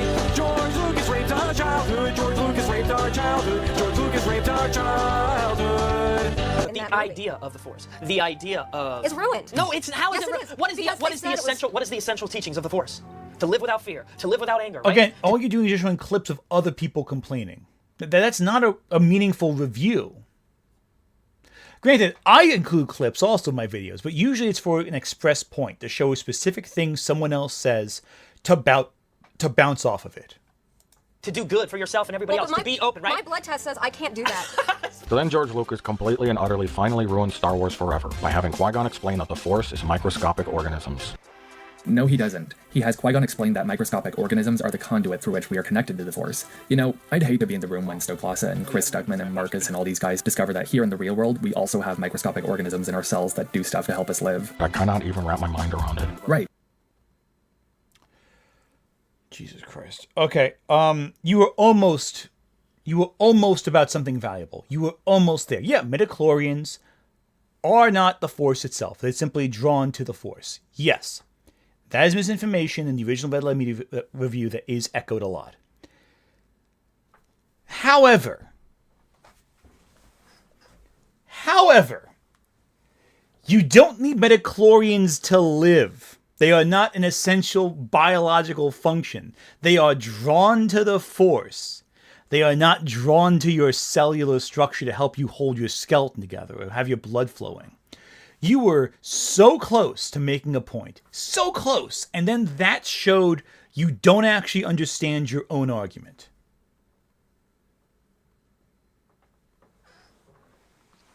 Because you compared it to something totally unlike what midichlorians are in the function of the plot. This is what I mean. Your video is full of discussion about how great Lucas is, but you're not actually able to connect your arguments to your ideas, your evidence to your arguments. You are so close consistently throughout this whole video, but you never once put the veins to the muscle to the bone. Your skeleton is lacking. And even then, the attraction thing is a retcon. That's true, because the midichlorians are so poorly communicated in Phantom Menace that other movies and other writers have to go in to make adjustments. Let's continue. So, if the Force is a field of energy that is created by all living things, then that means that all living things generate the Love this. At Lucky_Dagger super chatted $2. Midichlorians are the powerhouse of the Force. There we go. Exactly right. Exactly right. Energy that makes up the Force by living. With me so far? So the way it's meant to be understood is that all living things create and use the Force, however biologically simple or complex those beings are. Beings as complex as humans and other sapient animals, or as simple as single-celled creatures like the Wills. Now, they're never mentioned directly in the films, though they are referenced in the Clone Wars television show, used as a framing device for early drafts of the screenplay, and Lucas has stated several times that they were part of his earliest ideas about how the Force works. As explained by Lucas, the midichlorians provide the energy for human cells to split and create life. The Wills are single-celled animals that feed on the Force. The more of the Force there is, the better off they are, so they have a very intense symbiotic relationship. Whenever I read or hear criticisms about the midichlorians, they almost always come from a mindset of people feeling like they took away from the mystical potential that anyone could tap into the Force and develop paranormal powers like Luke Skywalker does. That all one has to do in a moment of crisis is close their eyes, take a chill pill, and the Force can facilitate their victory. It comes from an insecurity over our smallness within the totality of the universe. But this smallness is exactly what Lucas was trying to communicate as he continued to develop the midichlorians and the Wills. It is estimated that we have 100 trillion microbes in our body, and we are made up of about 90% bacteria and 10% human cells. So who is in service to whom? But this idea that some people... No, you misunderstand it. No. The idea as to why people like the Force being a totally mystical concept is because it's fantasy as opposed to hard sci-fi. That's it. It's the difference between watching Jurassic Park to understand the medical science of the novel versus watching the movie because the dinosaurs are terrifying. The emotionality and a psychological impact versus the hard science of it. Also, none of this is in the films. All of this is extra stuff. All of this is stuff that came out after The Phantom Menace existed. Every single thing you just described is not in the script that went to film for The Phantom Menace. Every single thing you just described has to be patchwork to further elaborate a concept that is poorly communicated in the film itself. You should not need 15 notes from 15 different sources to figure out a concept introduced in a film. If the film is meant to be coherent and direct. If it's ambiguous by design, that's one thing. But this is science fiction, science fantasy. That's meant to be easily consumable by a general audience who will never even know this extra source material exists. Supplemental material should enhance the experience, not be required to understand it. Ironic, I'm saying it as an Evangelion fan, but I digress. People are stronger with the Force than others wasn't a retcon introduced in the prequels. It was a fundamental part of the original trilogy. Why are Luke and Leia stronger with the Force than Han? Or Jabba? Or Michael Sheard? Because the Force is strong in their family. Why is the Force strong in the Skywalker family? It must be a genetically heritable quality. It makes sense that the origin point of such an affinity, then, would be cellular metabolism. This is developed further in Revenge of the Sith when Sheev explains the fable of Darth Plagueis, that he could use the Force to control the midichlorians, thereby interfering with the natural life cycle. Some fans have theorized that Plagueis and Sheev used this ability to create Anakin, and I can understand this theory. This will make Sheev effectively Anakin's father, an interesting variation on the recurring importance of fathers and sons. I need your help, son. If you wanted a subtitle for these movies, it could be Fathers and Sons. Yeah, but that's all waxing poetic. That's not actually addressing the core issue. All of this is distracting from the actual problem people have with the twist. All you're doing is moving the goalpost away from what we're actually talking about. At no point are you addressing any of the things that he's saying. Not a single casual audience member would ever watch these films and understand anything you're talking about. Not a damn thing. That's the issue. You're not actually addressing anything. Not a single fucking detail that they're talking about in this video. You're just creating a new discussion alongside the old one without ever tangibly anchoring to the point we're discussing in question. And while Palpatine isn't, we must assume, Anakin's natural father in this film, he's certainly a father figure for him. Though Lucas's explanation for how Anakin was created is that the midichlorians started the birth process in... Oh my god, I don't care. I don't care how Anakin was created. It's not relevant to the point you're making. The point we're making is if the midichlorians ruined Star Wars. This is not relevant to the point you're addressing. All of this is useless. There's no value to it. There's not a single ounce of value to this. Just answer the fucking question. Did the midichlorians cause a problem in the narrative? Did it cause people to become disengaged? If so, what could have been done different about it? What caused there to be a concern? All this behind the scenes stuff, it's interesting in its place, but we have a point to make. A singular, specific point. You've lost the plot. You've lost focus of what matters here. You've completely created a new set of discussion points before even finishing the first one you started on. And you call my videos poorly conceived? Jesus Christ.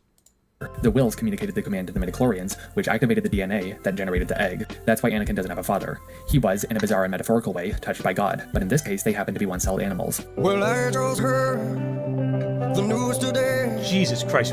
So my reading of it then is that the Force was out of balance because the Sith were trying to use it to gain mastery over life and death. The will sensed this imbalance, and to correct it, they began a communication process with the midichlorians to create Anakin Skywalker, someone who would be strong enough with the Force. Yeah, but almost all your examples are from the Clone Wars show, which came out years after the Phantom Menace came out. Hell, some of your explanations came out after the Red Letter Media videos came out. So how could they possibly know about this if they didn't come out yet? At Yamate Rambles super chatted $5. You can't have any pudding until you finish your meat. Exactly. Well, how can you have your pudding if you don't? How can you have your meat if you don't? Sorry. How can you have your pudding if you don't eat your meat? God, actually, my son loves hearing some of the songs from Pink Floyd's The Wall. Love that album. That he could destroy the Sith, thereby restoring balance. This creates a mythology in Star Wars that spans multiple levels of existence. Life forms as simple as the Wills and the midichlorians, and as complex as humans. Midichlorians did not ruin Star Wars, and they did not ruin the Force. They did not demystify the Force or make the idea of the Force. They absolutely did demystify the Force, because they brought it down to a science. Science is not mystical. Science is rational. The Force was presented as mystical, therefore making it a scientific anomaly. It is no longer mysticism. That is what they mean when they say they demystified the Force. Explain how science, with a lot of rules and functionality, makes something not mystified. That is your task. That is the one task you had. And you actually accomplished the opposite goal. By elaborating how not mystical, how biological, how organic it is, you removed the sense of mysticism. Doesn't matter if Lucas intended it, it was created. Also, none of this, not a single word you just said, not a single iota, not a micro nanometer of what you said is in the script for The Phantom Menace. At no point did you actually address the film being criticized or the scene itself. Smaller. They made it bigger. They made the Force something powerful enough that it Exactly. They all want hard magic systems, not soft magic like the Force. The Force was a soft magic system, to quote Brandon Sanderson, and then Lucas made it a hard magic system. At Kazuki Obero super chatted $5. Midichlorians are about as well explained in TPM as somehow Palpatine returned. 100% agree. And just like how Palpatine returned, we needed about like 5 or 6 different shows or books to explain how midichlorians function. And the mythology of the entire film series. You get selfish, you get stuff, or you want stuff. And when you want stuff and you get stuff, then you are afraid somebody's going to take it away from you. Whether it's a person or a thing or a particular pleasure, experience. You can't do that. You can't do that. They liked that thing you did. They would like another one of those, please. George, you need to take a Man, you really like quoting quoting Neil Gaiman. This is wild. Because your movie And is Simon the worst Pegg as well. piece of shit I have ever seen. You weren't there at the beginning. You You know go. how good it was, how important. Once you become afraid that somebody's going to take it away from you, or you're going to lose it, then you start to become angry. Especially if You're losing it. Stoklasa doesn't give a lot of attention to the cinematography and camera work of the prequels in his Phantom Menace review, and I originally wanted to stay focused mostly on that review, but since he drifts way off topic at this point in his video, I think I can afford myself the freedom to do the same, and at least maintain some gas by connecting this to the larger cultural context I'll talk more about later. In his Revenge of the Sith review, Stoklasa tries to present a couple examples of the boring camera work of the prequels, one of which is the scene where Anakin tells Mace Windu that Sheev is a Sith Lord. We must move quickly if the Jedi Order is to survive. Then they just start walking at what can't even be described as a brisk pace. Yeah. Yawn. Now in comparison, let's take a look at a scene from that recent Star Trek movie. Jim, I'm not kidding. We need to keep your heart rate down. When Kirk realizes that they're warping into a trap. He just can't wrap his head around why Windu would act with deliberation and care as he goes to arrest the Chancellor, rather than— No, it's just not thrilling to watch. That's what he's talking about. sprinting through the hangar bay as the cameraman has a seizure. How about a sudden swell of action music as they run, and the camera follows behind them in a frantic pace to gather other Jedis to go confront Palpatine? There's no visual distinction that there's anything tense going on. The problem is it's not visually interesting to the audience. It does not communicate the speed or an intensity with what's going on. It feels like an urgent subject that is not being treated urgently. There is no change in pace, and so the audience is not communicated a sense of urgency with what's happening. If the characters seem indifferent, we are indifferent. That's what it is. Also, Star Trek, the J.J. Abrams Star Trek, understood momentum of sequence. At least, even with all the problems with Into Darkness, they never forgot to keep things moving because that was the focus of the narrative. Now, the argument with Star Trek is different because Star Trek went from like very intellectual, well, somewhat for the intellectual, to basically superficial action with those films. Yes, that's a point of critique. But momentum is valuable, of a narrative. I don't know. Maybe Samuel was being discreet or whatever, but the other way just sounds more exciting in a movie. It is. It's funny because in the Phantom Menace review, he has a few points where he juxtaposes quiet, contemplative scenes from the original trilogy with action sequences from the prequels to give the spurious illusion that Lucas just kept getting distracted by mindless spectacle. Doesn't Lucas Yeah, because... Okay, let's review this. realize that cluttering the frame up with shit is not what makes Star Wars good? It's really about moments like this. Yeah. Not this. It's more about this. I am your father. And not this. So it's very funny to see him then criticize Lucas for not doing exactly that. That's not what he... Okay, that's not what he even said. That's not what he said, dude. What he said was that visual noise and clutter are the problem. Not the speed at which people walk or urgency. He's talking about all the stuff going on in screen to make it busy, as opposed to characters acting in a way that makes sense. That's not relevant. It's not relevant. What you're describing is simply not relevant. There's no substance or no contemplation to Anakin and freaking Mace Windu slowly walking down the area. That's simply not what is going on. Jesus. It's moments like this in his reviews where it becomes clear that his problem is not which creative decisions are being made. It's that George Lucas is the person who is making those decisions. Again, approved by George Lucas. No, dude, it's the functionality of it. It's not personally an attack on George Lucas. It just doesn't work. It doesn't communicate momentum. It doesn't communicate feeling or urgency. Stoklasa misses in this comparison is that the scenes are completely different. In the Star Trek clip, the Enterprise is flying right into a trap where Kirk knows the bad guys are waiting to destroy any ship the second it drops out of warp. Sorry, there's another Federation ship! Destroy it too. He knows that they need to stop the ship before their destination, lest they arrive at the exact spot where the bad guys have their guns pointed.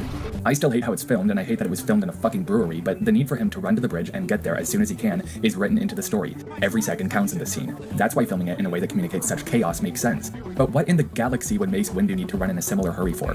He doesn't need to arrest Sheev before Sheev leaves Coruscant for some unknown destination. He doesn't need to arrest Sheev before Sheev blows up a planet. He just needs to arrest Sheev soon. Also, Mace was already planning to go there anyway. The very last scene he is in before this one is him and other members of the council deciding that if Sheev doesn't immediately relinquish his power after the death of Grievous, they would need to remove him from office and take control of the Senate directly. We're on our way to make sure the Chancellor returns emergency power back. Right. However, none of that changes that it would be more visually interesting to the audience to have them demonstrate some sense of urgency. Here's the thing. Yeah, logically, there is no need to have them be running as frantically, but it's also not visually interesting. The point of the original video is not that it would be necessarily super logical, but that it would be super interesting to the audience for there to be more of a dynamic sense of a hurry. Yeah.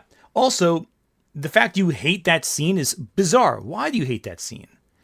What does that matter? It's just a different setting. Why is that bad? Why do you hate that scene?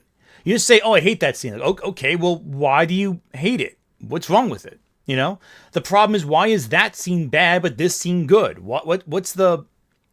Why? You know? It doesn't make sense. Why would he need to run around to gather other Jedi? He already has other Jedi with him because he is already... How about running around to get other Jedi? Just moving with any energy. About to go to Sheev's office. The information Anakin tells him doesn't change Mace's plan in terms of where he is headed. It just adds a completely new layer of importance to their already existing goal of confronting Sheev. But maybe you still agree with Stoklasa. Maybe the calm camera movements and subdued acting still grate on you because they show that Lucas didn't know how to direct his actors. No, it's just boring to watch, dude. That's what it is. It's not that complicated. The scenes aren't dynamic. They are slow. They are non-moving. The characters aren't saying anything exciting.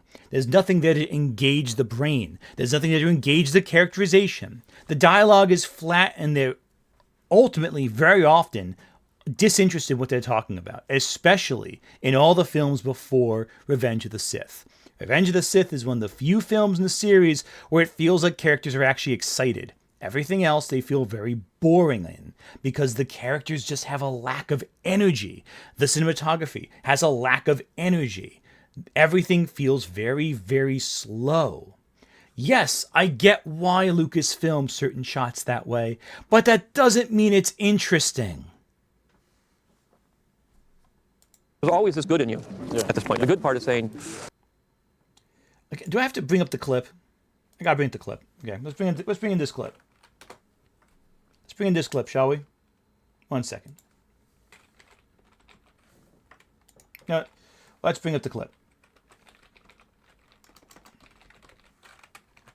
Okay, here we go. Here we go. We're bringing the clip in.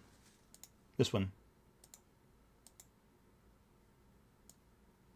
5 Cowboys, you know, they No. Where's the goddamn horizon? It's there. Where? At the top of the painting. All right, get over here. Right here. Here we go. Here we go. This is what I want to get. Now, this. When the horizon's at the bottom, it's interesting. When the horizon's at the top, it's interesting. When the horizon's in the middle, it's boring as shit. Now, good luck to you. And get the fuck out of my office. Simple, direct. Visually interesting storytelling has nothing to do with the intentionality. It has to do with the presentation. It doesn't matter if Lucas wanted a shot a certain way or not. His shot composition is boring. That's the issue. It's not that it's not that, technically it makes no sense. No, it's not interesting to the audience. That is the entire reason why these films bore you to tears. It has nothing to do with the director's intentionality. Because in all cases, the director wants to show you the horizon. But it's how you show the horizon. It's how you shoot a scene where characters are running or have any sense of urgency. It's how you present it. The intentionality of the author, of the creator, is irrelevant if the execution does not communicate what should be communicated. There you go. That's my point. What am I doing? And the bad part is saying, I'm doing this for Padme, I'm doing this for us, and it'll be better for the universe, it'll be better for everybody. But there's always this little part in you saying, what am I doing? After all, Lucas had completely forgotten how to make movies. He didn't even know when to say action or cut. Also, sometimes I forget. If I forget to say action or cut, just step in and say action or cut. His own team locked him out of his facilities at Skywalker Ranch. Even I can't get past the security. He berated members of the story group in front of everyone. And I want you to get out of this office right now. I'm sorry, Zed. No way. You brought it on yourself. I don't want you here. Sometimes, he'd even get into physical altercations on set. Because you get popped on the head real quick. So of course he couldn't connect with his actors at all, and that's why these adults talk to each other like adults. instead of shouting. Meanwhile, the true master, J.J. Abrams, he knew how to connect with his actors and get on the same page with them about scene direction. Well, I tell the story about JJ in the first film. I had to run onto the deck of the ship. Right, sir, we have to stop the ship. Kirk, how the hell did you get on board the Enterprise? And say something to Bruce Greenwood about something. Vulcan is not experiencing a natural disaster. It's being attacked by Romulans. And I just had no idea what I was talking about. That same anomaly, a lightning storm in space that we saw today, also occurred on the day of my birth, before a Romulan ship attacked the USS Kelvin. You know that, sir. I read your dissertation. And I asked JJ, I took JJ's side, and I said, I'd love to do it one more time because I don't know what I'm saying. And if you could tell me what I'm saying, it would be great help. And he said, it doesn't matter. You just run on, you say it as fast and as earnestly and urgently as possible, and no one's going to care. Because all the audience is going to think is, something's happening. Something's happening. And that was one of the greatest pieces of advice I ever got. And just wonder why I never won an Academy Award? That could be why. It's maybe the voice acting. Yeah, it's probably that in the end. Yeah, well, no one's going to think J.J. Abrams is a great director of storytelling. He's, like I said, the entire point is the momentum of the sequence. However, you can also, potentially, have a scene that's visually intense and the characters understand what's happening. You know? That's what matters. This is even more meaningful than it seems, though. Stoklass's Phantom Menace review was promoted by both Simon Pegg, one of the actors in Abrams' Trek, and Damon Lindelof, one of the writers for Abrams' Trek. Lindelof also wrote Prometheus and Tomorrowland, so when he says, "This is astonishing filmmaking, watch all of it," you know it means something. Okay, so the script for Prometheus and Tomorrowland, okay. What else did that guy do, Lindelof? I'm sure he did nothing else that was at all compelling or great works of fiction. I'm sure there isn't a single project Damon Lindelof ever made that was good. Oh, what do you know? What is the show? Lost? Never heard of it. Primetime Emmys, multiple of them? Who could have known? And that's the thing. It's like, yeah, okay. He also did, Watchmen. The remake, the sequel series Watchmen, the fantastic sequel series Watchmen, the one that brought attention to the Tulsa Massacre. The fact, and that show aired the day after, Google big search, what was the Tulsa Massacre?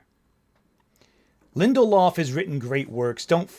He's written great works and bad works, you know, like this bizarre little slight against every single person. And by the way, Lindelof's script wasn't the problem if J.J. Abrams' direction sucked, right? The script was fine. It was the direction that they're criticizing. So these are two separate things. You're talking about J.J. Abrams' directing style sucking, which, you know, we can say that. I've criticized him a ton before. And then you're conflating it with Lindelof's script writing. Interesting. It doesn't mean anything good, but it does mean something. Quiet, I'm making my YouTube Star Wars review. Turn around. Now. I joined the Star Wars universe. I was asked to leave the Star Wars universe. What I'm getting at is that this means that while J.J. Abrams was sandblasting Star Trek into a sweaty, morbid shell of its former self, he was working with people who were singing the praises of this very review. As far as I know, Abrams himself has never spoken about RLM directly, but it is very unlikely that he was wholly unaware of them. It gets even more interesting, though, because after Abrams released his first Star Trek film, Stoklasa gave it a mostly positive review and even proposed Abrams as a magical cure for Star Wars. In fact, J.J. Abrams should have directed the prequels, and George Lucas should have directed people to their seats in the theater. And his main point of evidence for such a claim, juxtaposing quiet, contemplative scenes from The Phantom Menace with action sequences from Star Trek to give the spurious illusion that J.J. Abrams did it right by getting distracted with mindless spectacle. Hold on! Compensating gravitational pull! Your Highness, with your permission, we're heading for a remote planet called Tatooine. It's in a system far beyond the reach of the... Like, dude, even Red Letter Media has said that they liked J.J. Abrams directing The Force Awakens initially. In multiple videos, they said that.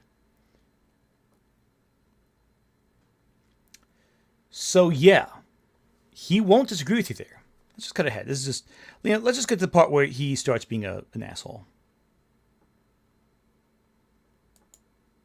Space of about 90 seconds, you know, you go from lamenting the death of, you know, a hero to escape, to slightly comedic with Jar Jar, you know, to Anakin returning with his... But he kind of realizes he's wasting his time, so he stops. Mike, if George wasn't listening to what Bert said, why did he decide to recut the climax to fix the exact problems Bert was describing? But that's just my interpretation of this footage. I wasn't there. And critics have a tendency to, that's all they focus on, which is I like it, I don't like it. It's good, it's bad. And it doesn't work that way. Okay. Because RLM and their fans cling so tightly to this narrative that George Lucas was the weak link on his own films, they've crafted other narratives to accompany it that focus on other parts of Star Wars history, such as that Marsha Lucas was the true visionary behind the scenes, that she and producer Gary Kurtz kept all of Lucas's crazy ideas in check. There's this video by Jesse Gender called The Decaying Monomyth of Star Wars that claims auteur theory is an extension of fascistic thought, which is just ridiculous on its own, of course. But a couple sections of the video have this auxiliary mini-thesis that George Lucas bought into the hero worship that his fans supposedly had for him, and that he, as she says, decayed as an artist, whatever the fuck that means, and that this is why the prequels were so critically panned, and even... What is with this weird venom in your voice when you talk about Jesse Gender? Like, he's so angry about that. He's so angry, but not in a way that's consistent with the rest of the video. It's a sudden surge of anger. And hate and frustration that Jesse would dare criticize George Lucas, possibly ever succumbing to his hype. Hallowed be his name, Lucas, the greatest filmmaker of all time, who you know is the greatest and is responsible for every good thing in Star Wars ever. Yet, when someone dares say Lucas may not be all he's cracked up to be, that film is not a singular authorial story, but a collective effort, somehow it's bad.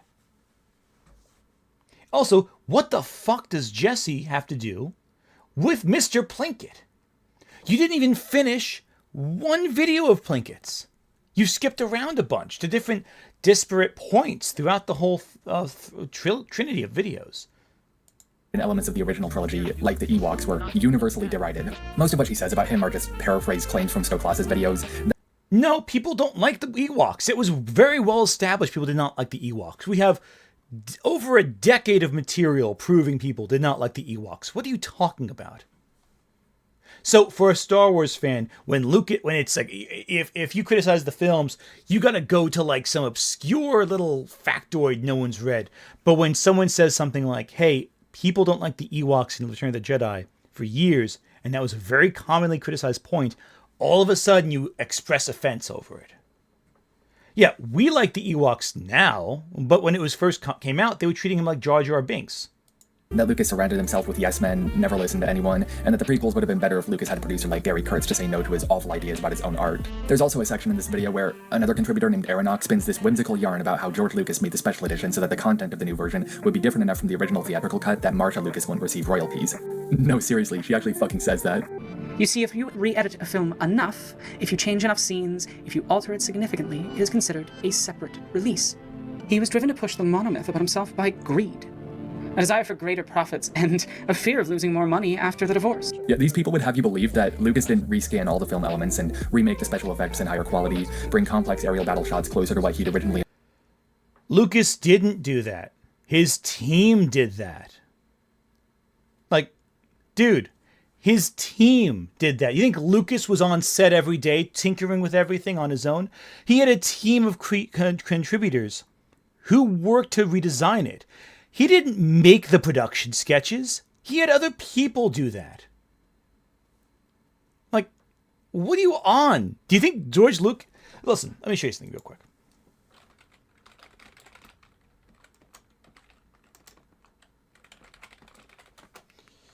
Okay. This is the Ralph McQuarrie gallery I'm going to show you right now, right? This is a Ralph McQuarrie image. Okay? Ralph McQuarrie did this. Lucas did not make this artwork. Lucas did not draw this artwork. He did not paint this artwork. This was Ralph McQuarrie. Do you think Lucas made this? No. Lucas is not responsible for every element of Star Wars you like. Okay? Like, Lucas did not create every component of the story you like. They were other people who worked on the film. And you complaining about the done in the edit thing doesn't actually disprove that she did recut the film. That the original scenes added to the original cut of the film were messy. He was surrounded by great writers. Hell, friggin' Carrie Fisher would rewrite her own lines because she didn't like the script. Envisioned, completely redo the soundtrack and film new footage to create a stronger continuity with the prequel trilogy for any sort of... Lucas didn't redo the soundtrack. That's John Williams. Do you think what do you think? Like, Lucas was behind the conductor banner with like the little baton waving the people around? You're angry that Jesse Gender and Aronach explained in their video that the Star Wars films are the product of teams of people working together. What is with your bizarre auteur theory, man? That's a problem. You act as though Lucas was accountable for every single thing wrong, but then you blame Damon Lindelof for the script, as though J.J. I thought J.J. Abrams was accountable for everything in Star Trek being bad, according to you.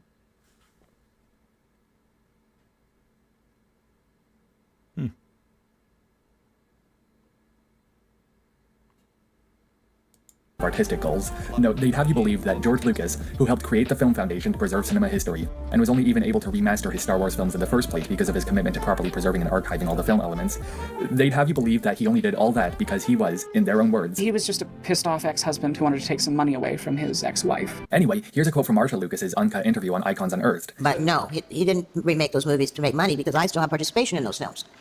I do have participation in the Star Wars movies and the films we did together, like Indiana Jones and American Graffiti, and I have some participation.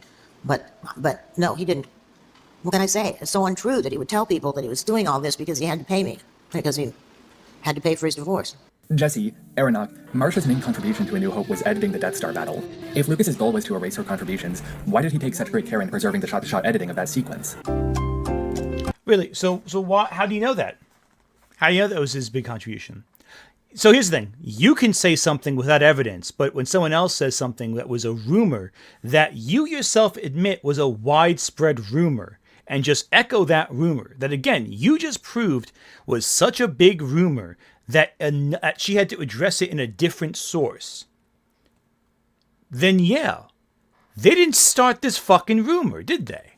So why are you pinning the blame on both of them and treating them like fools when you just showed yourself the rumor was so widespread that she had to address it in a documentary directly that was made before this video came out that I don't think they saw? I don't understand. Well, see, the revisions that Lucas made to that sequence were recreating certain special effects shots, but the editing itself, as in the cuts from shot to shot that Marsha had made when she originally edited the sequence, remained intact, down to the number of frames in each shot. So, by not changing that, Lucas is carefully preserving the artistic contributions that she made to the film. Get it? And pushed him to make selfish, self-aggrandizing choices. Creative genius Aronach is, unlike George Lucas, a true master of camera operation and green screen compositing.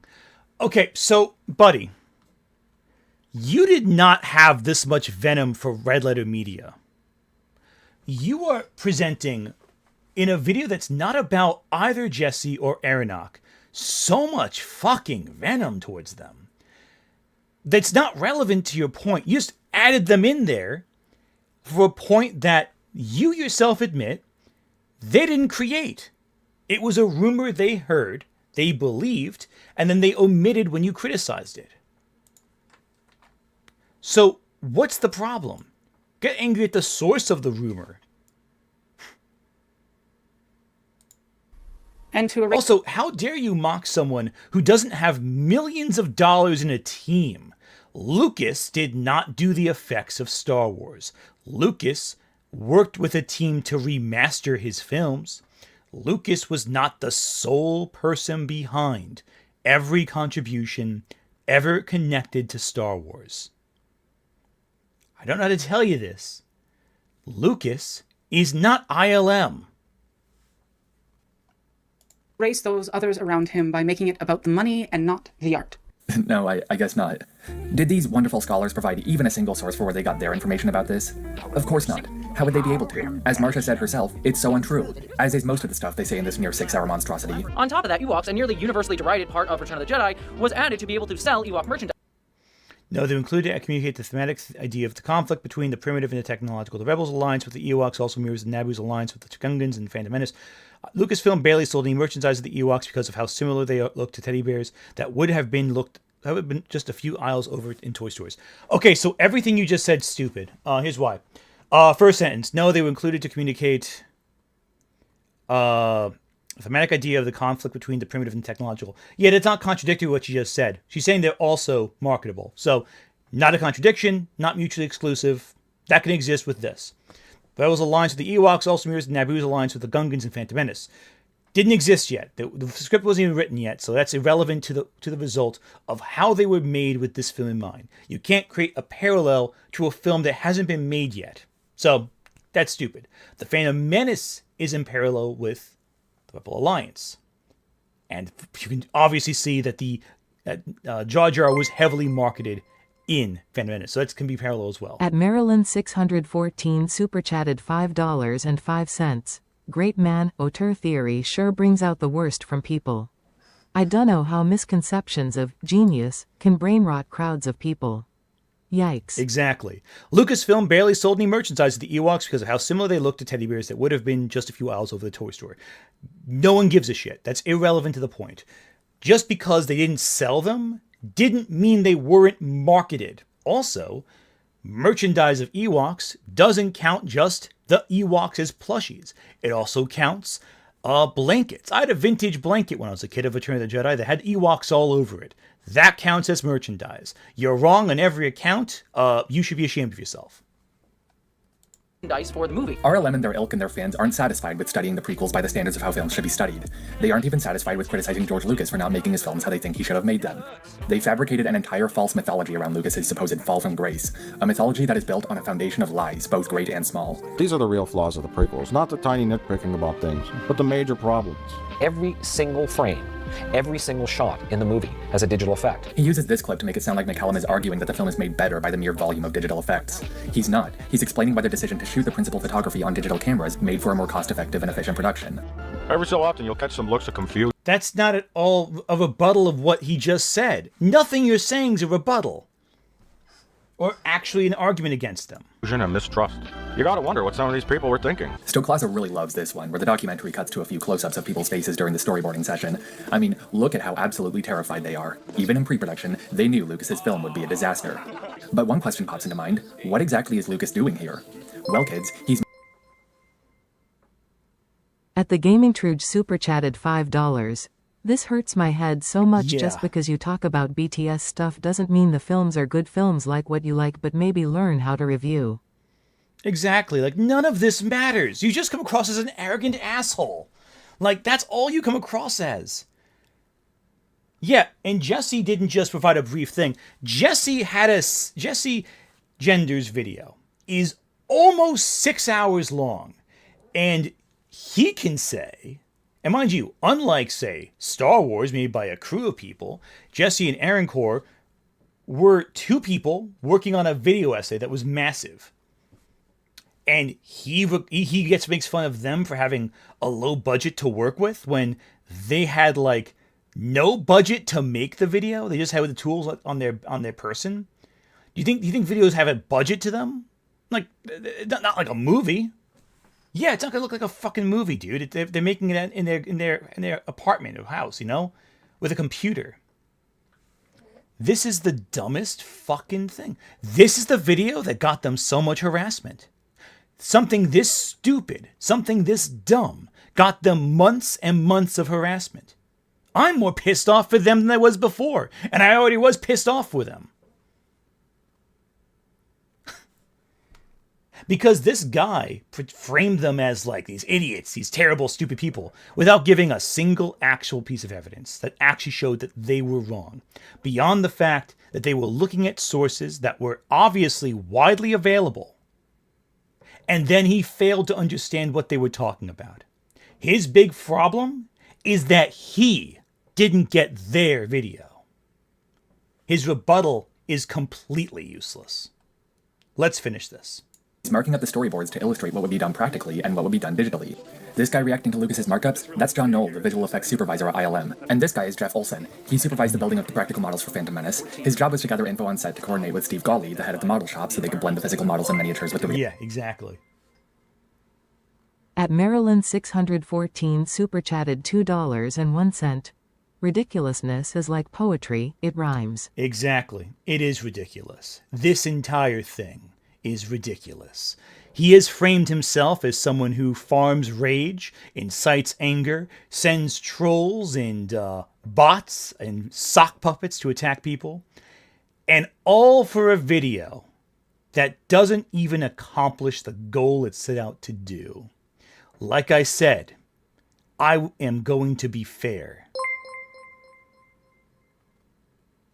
At Bernard_CK super chatted $2. Just came back. WTF is his point in the video. You want to know his point?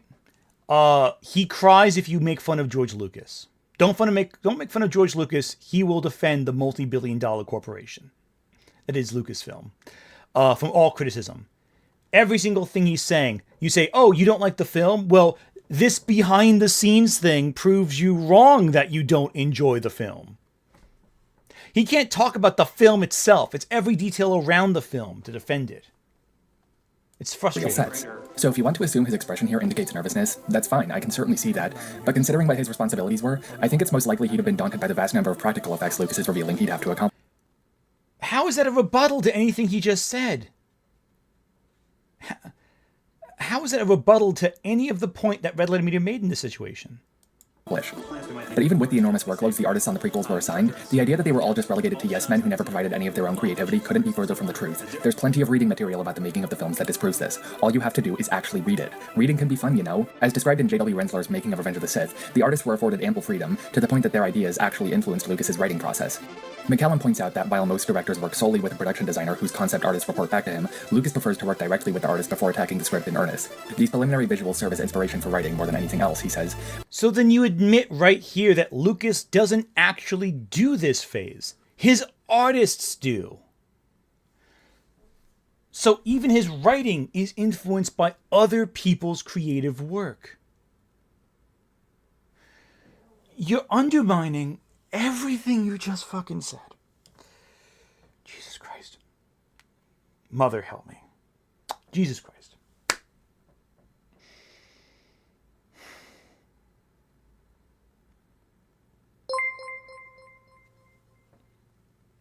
At Balonic111 super chatted $4.99. And how is what you are doing now not punching down on a small R creator? I'll explain.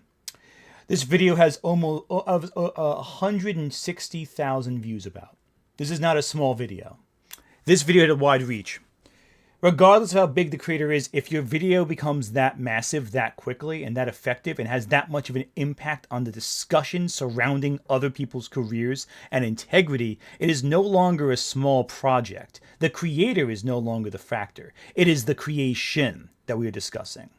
This creator may have a small subcount, but their video has a massive reach and influences discussion that has had material impact on harassment campaigns sent to multiple other creators. This is not a small creator, it is a large video. I am simply criticizing the person who made it. But the minute George makes a decision in the art department, I relay that information to Trisha Bigar, Gavin Buckett, and David Tattersall. The level of commitment to communication is tremendous.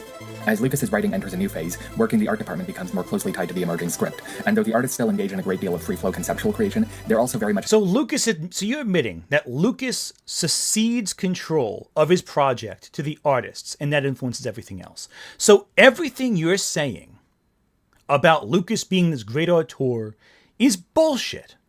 Because you yourself admit in this video, he is not the sole creative that drives the narrative. So everything you just said in this whole video about how great Lucas was, how he's the sole singular vision, how outraged you were that anyone would dare question that Lucas wasn't the sole creative of everything, it's bullshit. It's total bullshit. You're admitting that everything you just yelled at Jesse Gender and Aronach on, it's bullshit. Involved in detailing out approved concepts. By all accounts, Lucas's team enjoyed the work they had to do. The more you read through Brinsler's books, the more you understand how this style of production allowed the artist to shape how the story would be told. For the first part of the design process, it seemed like George was going from what we were drawing rather than telling us what to do, Alex Yeager remembers.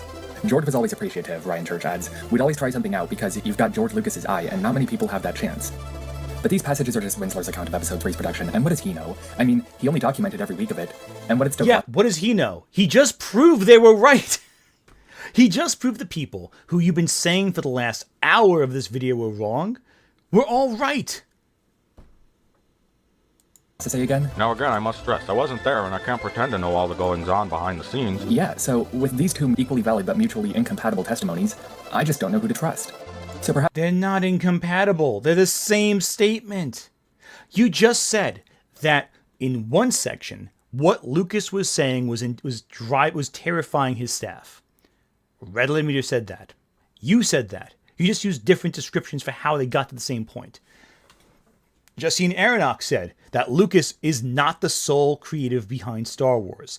You just said Lucas is not the sole creator behind Star Wars. You admitted to it with the quote you cited. Either you were malicious or a fool. perhaps we should turn to Paul Duncan and his book, The Star Wars Archives, to resolve this matter.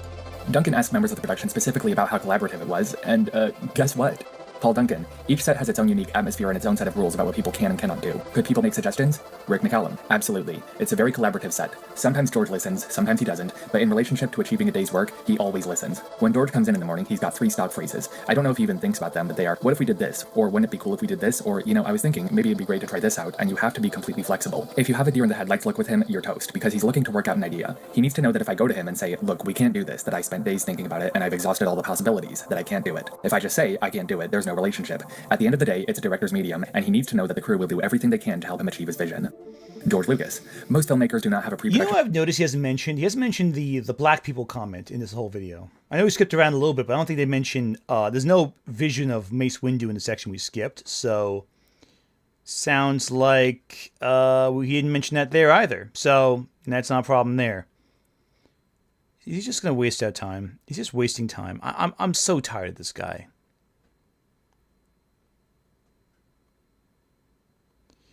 You know, this guy's so boring. He's just echoing behind-the-scenes details. Like, nothing he's saying means anything. Like, who cares? Let's skip ahead to the more important parts. Quickly pick up a pencil or a pen and go and add his modifications to the designs, or say, let's take the cockpit of this drawing here and put it onto here. When I initially designed the ship into a single fighter, there was really not any logical place to put a R2 unit.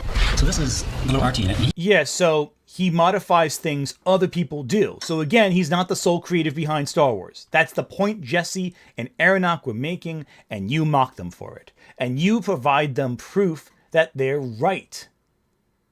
You actually can fit in there with a little bit of cheating. Okay. But you can't get in from the bottom, so is it okay if you drop it from the top? Drop it from the top. And will we see him do that, or no? Okay, he'll just be there. There's a detail. And because Lucas was actually a good director who knew what he was doing and how to work with others, his team in turn enjoyed working with him and the atmosphere he cultivated. Ryan Church. He was pushing us to go further. At nothing here do you say he's a good director. Dude. Saying he worked well with his crew is not enough. You know who also enjoyed working with his crew? The cast of Dragon Ball Evolution. Shit movie. Him having a nice environment doesn't actually change anything. Bigger ideas in my head, and now they're not limited by anything. He is the best boss I ever had. He completely spoiled me. The myth that Lucas surrounded himself with slavishly obedient yes-men affects how people perceive members of his team as well. After Lucas himself, the next most frequent target of ridicule is Rick McCallum. Stoklasa pulls this quote from Gary Kurtz, positing that McCallum somehow failed as the prequel trilogy's producer due to not challenging Lucas enough. But as the quotes we heard earlier prove, McCallum just knew what his job was and was good at doing it. So he didn't challenge Lucas enough. Is what I'm getting at it. So you're literally saying he didn't challenge Lucas enough because he knew what his job was. That's all you're saying. You're using a different language for it, but it's the same core idea. By the time Lucas started writing the prequels, McCallum had already served as producer on the Young Indiana Jones Chronicles. Lucas had used this show as a vehicle to test out many of the visual effects he would develop at the prequels. On the Young Indiana Jones Chronicles, which was shot in 16mm, by the way, George was already tampering with digital editions. You're not actually answering the questions here. You're not answering the Lucas questions. Now says, but he felt he owed Kurtz a second chance. I must underscore here that Lucas was going against his own judgment by bringing Kurtz back on. Perhaps the fallout from acquiescing to this informed Lucas's later pattern of staying true to his own name. The prequels are vastly more competent than Dragon Ball Evolution. I will say that. But the problem is this. Okay, let me tell you something about video essaying, right? You should always be clear with what you're talking about. There should always be a through line. You can't just throw shit at the wall and expect it to stick. A lot of interesting behind-the-scenes stuff. Sure, that's interesting. That's neat. But it's not relevant to your thesis. Instincts. Kurtz proved to be such a fantastic producer on Empire that director Irving Kershner doesn't even remember having a single meaningful interaction with him. I didn't really work with Gary that much, says Kershner. I worked with the production people mostly, and he was back there working with them, I guess. I didn't think of Gary as an actual part of the production manager team. By all accounts, the production of Empire went off the rails, largely because of Kurtz's mismanagement. Kirshner would take far too long to make decisions on set, and Kurtz wasn't willing to speak up enough to keep the production on track. And guess who else thought Kurtz was too much of a yes man? Guess who else thought that the producer didn't say no to the director enough? George Lucas. Lucas was irritated more at Kurtz for not restraining Kirshner. That was the producer's job. Kurtz thought it was more important to make Kirshner feel comfortable. The director needs to do what he needs to do, that's all, Kurtz says with a shrug. Lucas saw it another way. Gary never said no to anything. You may find it intellectually useful to keep this in mind next time you see this quote from Gary Kurtz claiming that George Lucas didn't surround himself enough with people who would challenge him. Maybe that's because his creative instincts were correct. Yeah, he really fucking hates Chris Stuckman, too. That's the other thing, too. Things only got back on track after Lucas went to the London set to take charge of filming. He spent about a third of the shooting schedule supervising Kirshner, and that's in addition to writing the story and being in charge of both pre-production and post-production. And when reflecting on his experience on the film, Kirshner said that George was the best producer he ever worked with. Kirshner had no such praise to offer for Gary Kurtz. We submerged the plane, 3/4, and made a... He didn't write the script, though. He's not credited. He wrote the story. He didn't write the script.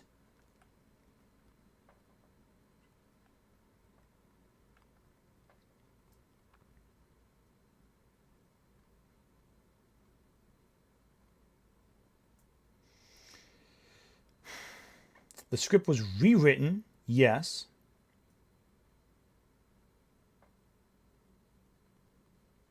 But Kasdan wrote the script. How are you not mentioning Larry Kasdan? What is this relevant? And also, how is any of this relevant to Red Letter Media's video? Out of plywood. Now, action. We raised the plane, and as it came out of the water, the wings fell off because they were full of water. I said, all right, how long will it take to fix it? Well, we can do it in an hour. Fix it. And I went and had coffee with George. Now, the usual producer would have pulled one of his 2 hairs out of his head. That's the usual, but not George. Now, there's an important distinction that we need to... Yeah, because George was patient. No one's arguing that George Lucas isn't a good boss. No one's arguing that detail. But it's irrelevant to the point. Jesus, none of this is relevant. Wait, let's get to the fucking point here. The actors made it work, the editors made it work, the art department, made it work. And he had the ideas, and then they're like, you created everything, you created everything. I mean, I think the prequels do kind of prove that his ultimate decision-making process is horribly flawed. They claim to understand a work of art better than the artist who brought it into existence in the first place. Also, Lucas is notorious for not being an actor's director. I will not betray the Republic. You know, my loyalties. So you're turning on, but it's... They wallow in the ignorance of not knowing what they're talking about and not wanting to learn. You haven't contradicted any of that. You haven't contradicted any of that. Like, every single actor who's ever worked with George Lucas says they want to rewrite the script for their lines. Don't understand that, but that's me. I cannot even wrap my mind around it. They pride themselves on being experts on cinema and don't even know how a camera works. Again, pot shots at her when they're not trained to be filmmakers. Also, Jesse Gender has fucking made a movie. I'm not sure about Aronach, though. Aronach, if you're still in chat, did you make it? I'm not sure if you worked on that or not. I'll be honest. I'm sorry. But, like, they fucking... Actually, I think, of the people you're criticizing, Chris Stuckman and Jesse Gender have both made a movie. So, what movie have you made? Just come on, seriously? This is the kind of internet film criticism that has defined generations, and all you had to do to argue your thesis was tell bald-faced lies about one of cinema's most important artists while cosplaying as him. If these people cling so tightly to the belief that all great art, all of it, comes from the collision of several peoples and... Also, you spent so much time talking about the behind-the-scenes details with all these films. You never, ever actually discussed what their arguments were and never, at any point, successfully debunked them. Okay, I'm done with this. I think things are getting late. Let's stop it up right now. I'm done with this shit. Okay. I'm throwing my hands up. This is ridiculous. This video is terrible. Why it was recommended to me, I have no idea. It's relentlessly off topic. It is obsessively and relentlessly unfocused in the point of perspective. And it only functions one goal: to criticize people he doesn't like, which is emblematic of everything we talked about so far.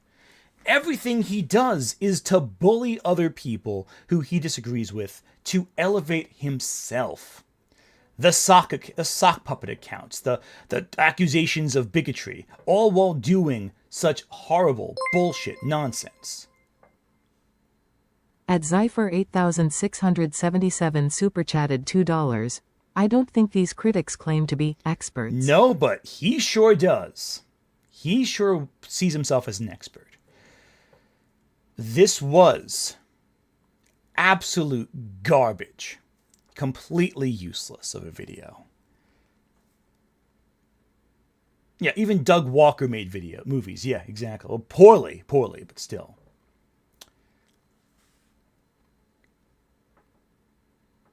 Absolute garbage. This was a completely useless waste of time, and proved to me something else. That someone like him only exists to tear others down. There is a second video that Aaron Core mentioned as well. I will not be covering it because this is a waste of my time.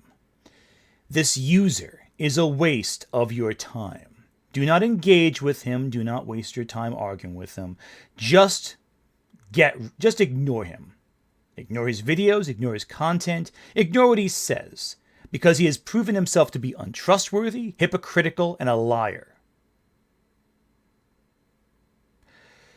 Next week, we have our second anniversary stream, actually on the day I uploaded my first video, so it'll be kind of fun to do.